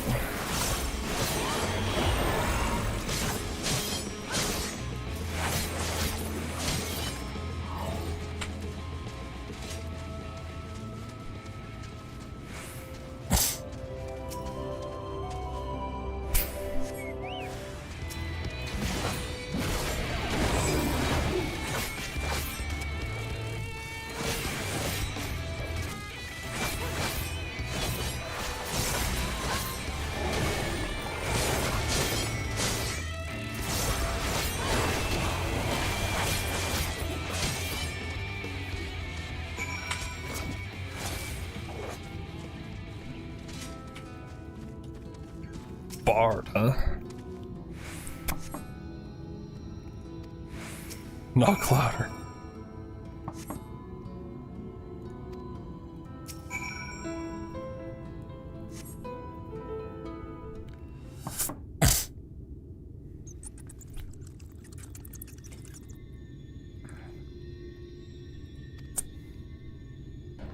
Time to burst in and save the day. Notice how much they haven't been here for some time. They're not scraps of vegetables on the floor, suggest rats have taken residence in their absence. Interesting. So that guy's just gone, and she didn't know. Mysterious.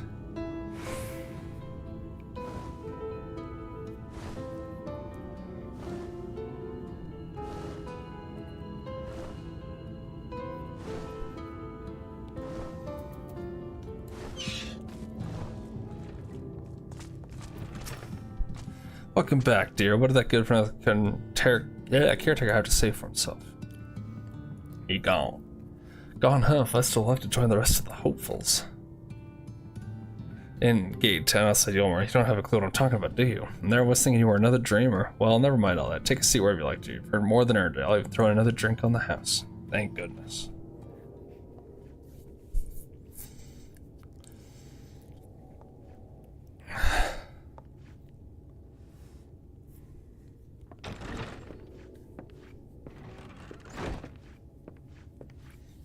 Oh, look at that outfit. Today, Mistress Theva.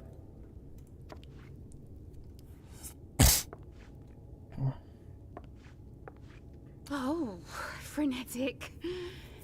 Look, I have a new customer. Oh. I like how it's just hiding his face and whatnot the whole time. Tis good to see you, my friend. Aww.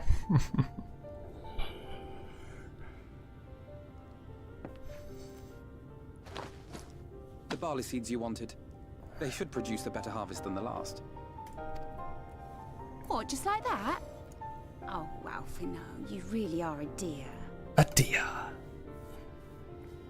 Well, I'd best be tidying up some of those empty shacks before the pests move in. Keep an eye on the place while I'm out, eh?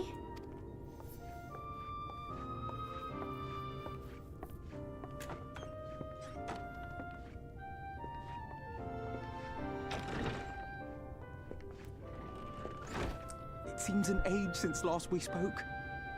Not since the prisoner exchange in Doma. And Yotsu. Yep. What a time that was. For me, of course, if you count the days I've spent here. The time has only added to the relief I feel seeing you safe and well.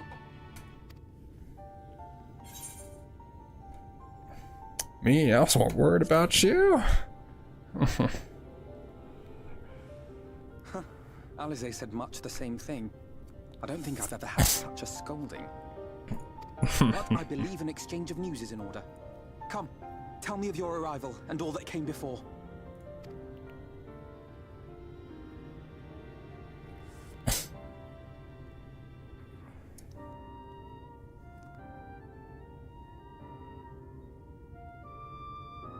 I see.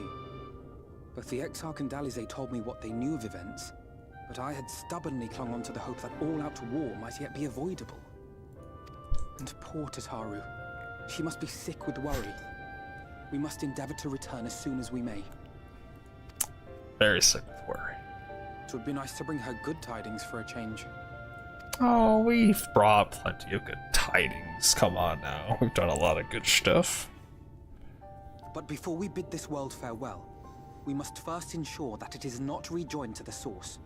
We must prevent the 8th Umbral calamity. That is ideal. Urianger's vision of the future has, I fear, every chance of coming true. By his description, the catalyst for the calamity was a formless and deadly weapon employed by the Garlean Empire. So the gas. Which can only mean one thing. Black Rose. Gaius was telling you the truth. When we were on the trail of the Asians, we saw evidence that the gas was being manufactured once more. Gaius was adamant that the project had been scrapped. But so long as there are wars to be waged, there will always be those determined to win by any means. And thus simply destroying the existing stores of Black Rose would do little to alter fate's course.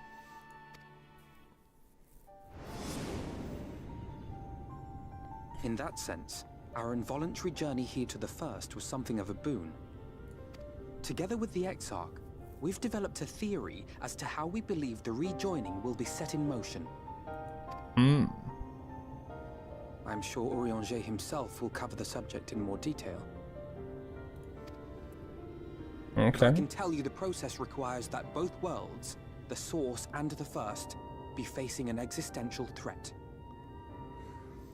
Sounds One likely. being Sin-Eaters, of course. They are a menace that I would dearly love to remove, and not just to avert a calamity. I may be a stranger to this world, but I will not stand idly by and let innocent people be slaughtered. Of course. That is what brought me to the gates of Yulmore. Ignoring its pretensions as a kind of capital city to what remains of the world, it is nonetheless a center of power and authority. If any solutions are to be found, I believe our search should begin there. What say you, old friend? Hungry for another adventure? Sure thing, my boy.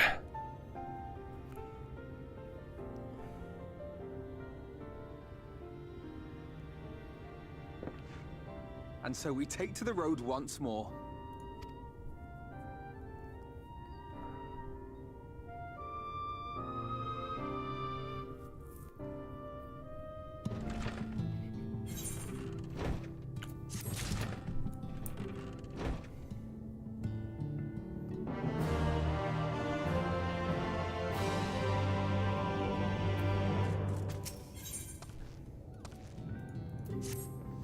Assuming you have no objections, let's make our way directly to the city outskirts. If we time our arrival just right, maybe lucky enough to see why I have yet to set foot in Yulmore, despite my best efforts to do so. Come, from here we must head west and then cross a small bridge.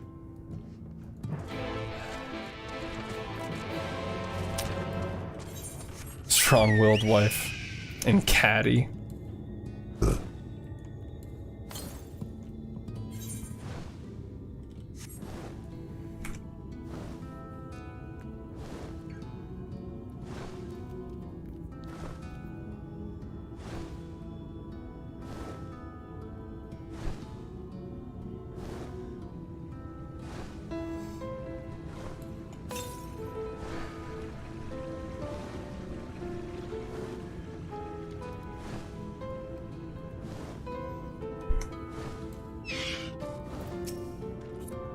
Cluja seems peaceful, does it not? Almost familiar. I had a similar impression of the Cristario. Even in this distant world, people are much the same. To think that whenever a calamity struck the source, a reflection such as this one with all its culture and history was being erased from existence. No, get away from me. Over there. Quickly, someone's in trouble.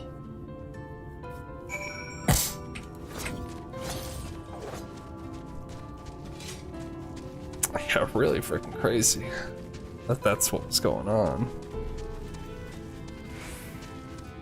One calamity, one world destroyed. Really freaking crazy. I think the fates look out. You are under attack.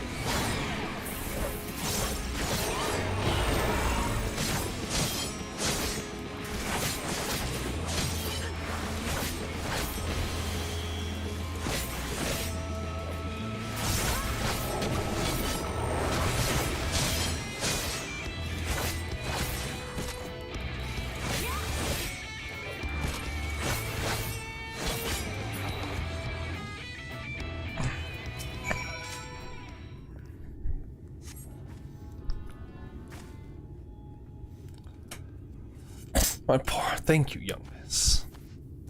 There you are. In my haste, I lost my bearings, but I see you have the situation well in hand. Fine work. Are you all right, man? Just a few bruises from where I fell, nothing compared to what was in store for me before this brave soul came to my rescue. I honestly thought I was done for. My fear not as switch as they once were, and I knew there was no one left to hear me scream. Not that I let that stop me. I should probably leave my old house behind and queue up outside Yulmore with the rest of them. Doubt those fancy lords and ladies would welcome an old crone like me. Still, even a shack near the gate has to be safer than staying here.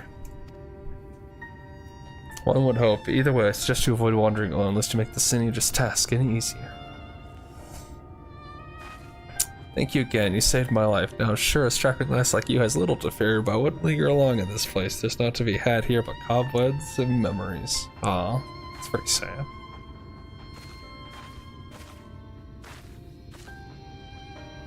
This, as the lady says, many of these parts have abandoned their homes to live in Yulmore's shadow. Should the sin eaters descend upon this region, there are precious few with the strength to fight them off. Speaking of which, what have you been told of these monsters?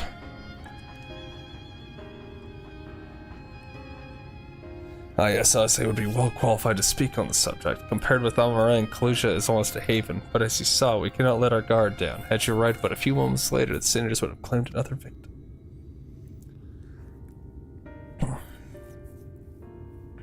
Still, we have won a small victory this time at least. Now, shall we press on? We need to return to where the road forks and follow that path leads west.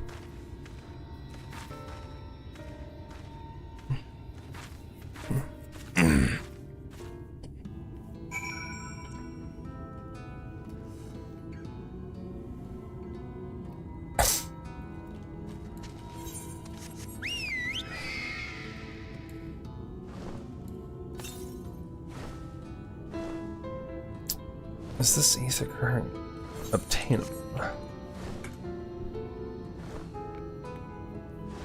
Or is it like up that cliff?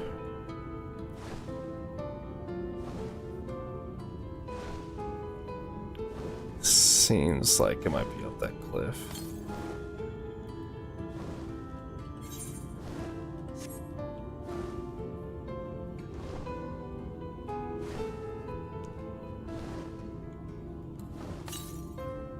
Yes, guess it is.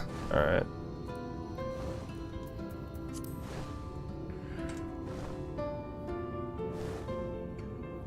Codger's Crook.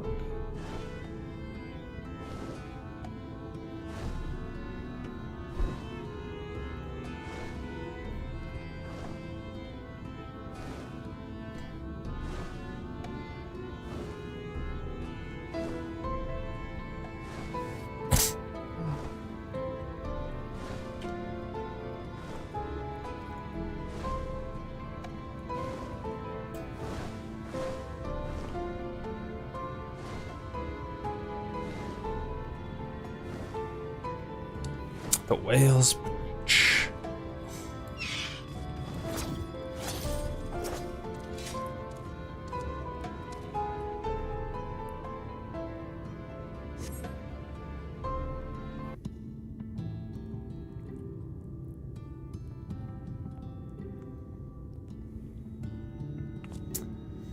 That gate up ahead is known as the Open Arms, and Yulmore itself lies beyond.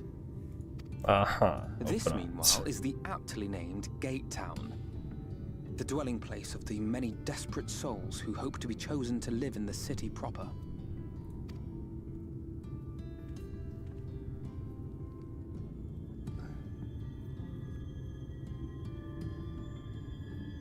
I thought I recognized you. Brought a new friend, eh? What's up? I'll bet you got a trick or two up your sleeve. Maybe even 3. Care to show me?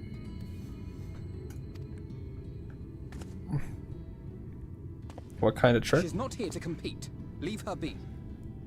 Compete? Compete with what? What? I was only making conversation.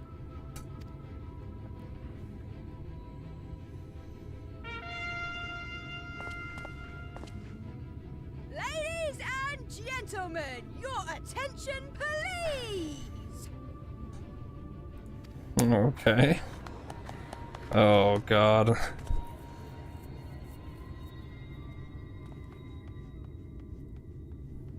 Just like that, huh? Okay.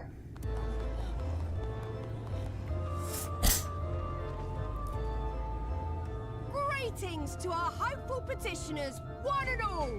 Yulmore extends its warmest regards. Let it be known that a lady of distinction wishes to dine on fish divine.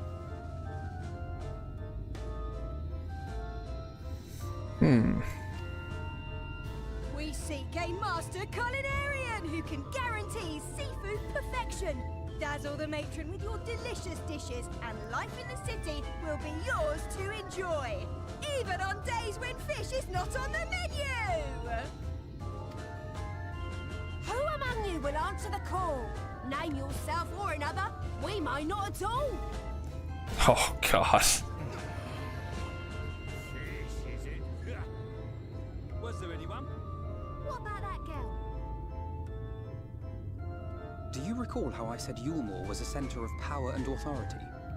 Well, that is not the only reason for its fame. No kidding. It is also known as the City of Final Pleasures.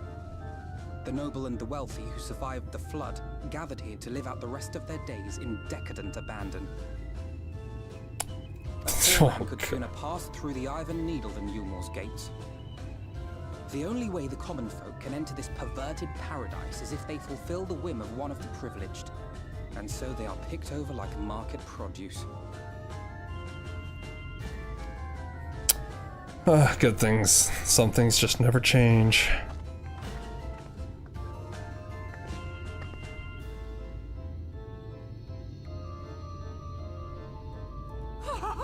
What a catch! We'll not be throwing this one back. Having seen your all too obvious charms, we welcome you with open arms. Come, join us in the city of splendor and live out your life in an ecstasy of endeavor.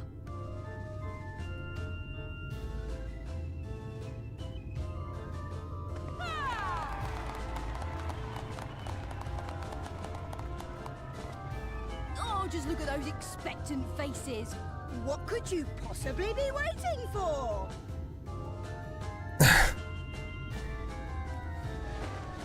Well, what have we here? An extra share of meal to celebrate our newest resident! What? What is that?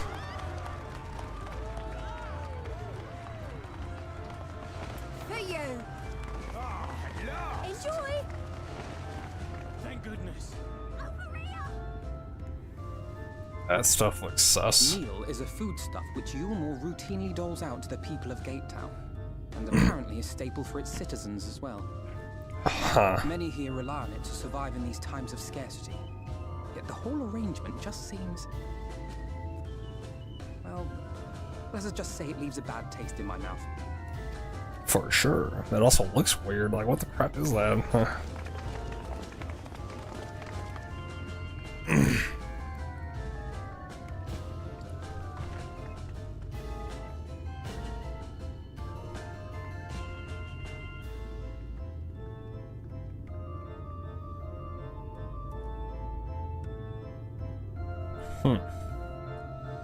Give her the old wink.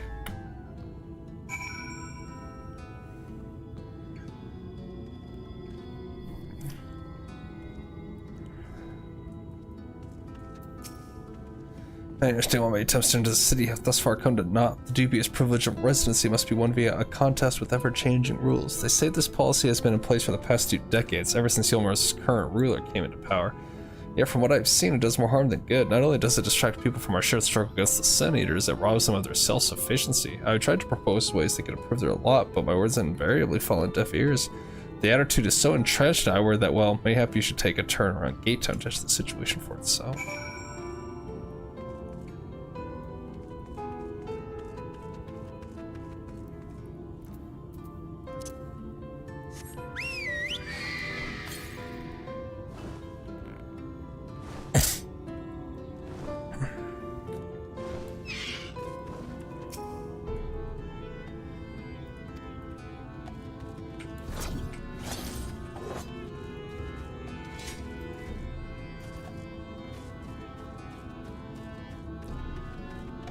Preoccupied petticoat. Just like, can you imagine a more beautiful city? Yeah. Every day I dream of the life that waits me inside those walls. Oh, will they ever pick me? This is quite sad.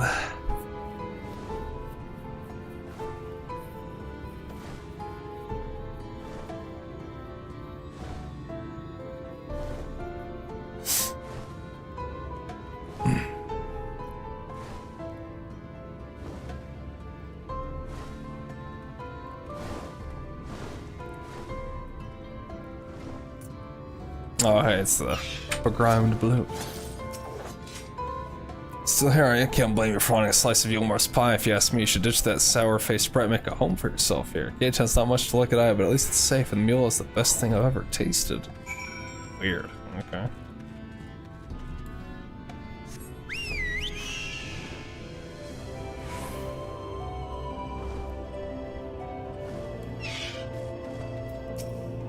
You see what Gate Town has to offer? These people can no longer fend for themselves. They've become dependent on handouts of meal and believe Yulmore's the answer to all their woes. Yet no matter how I frame my encouragement, they seem unwilling, nay, unable to conceive any other way of life. precarious.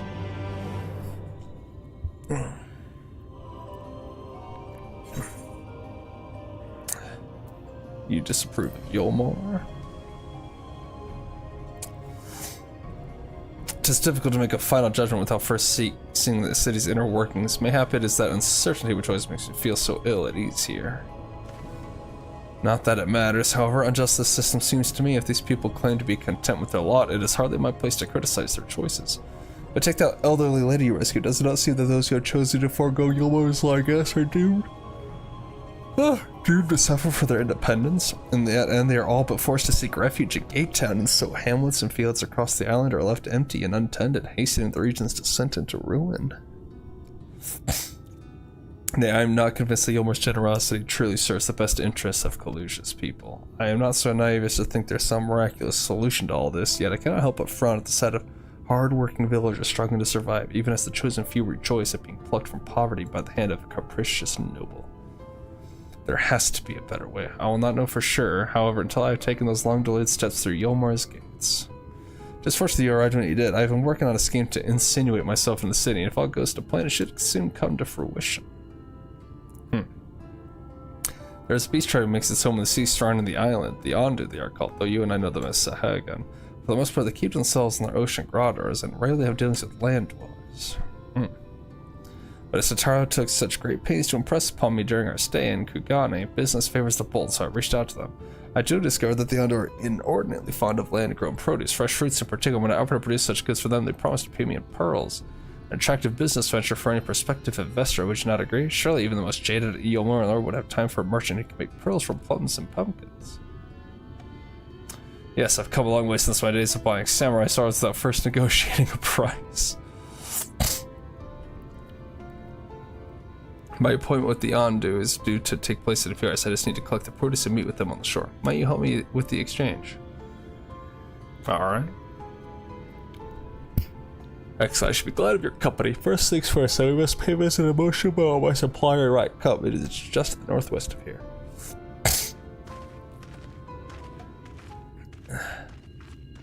Oh, we got a spa in our midst. A conniving rogue.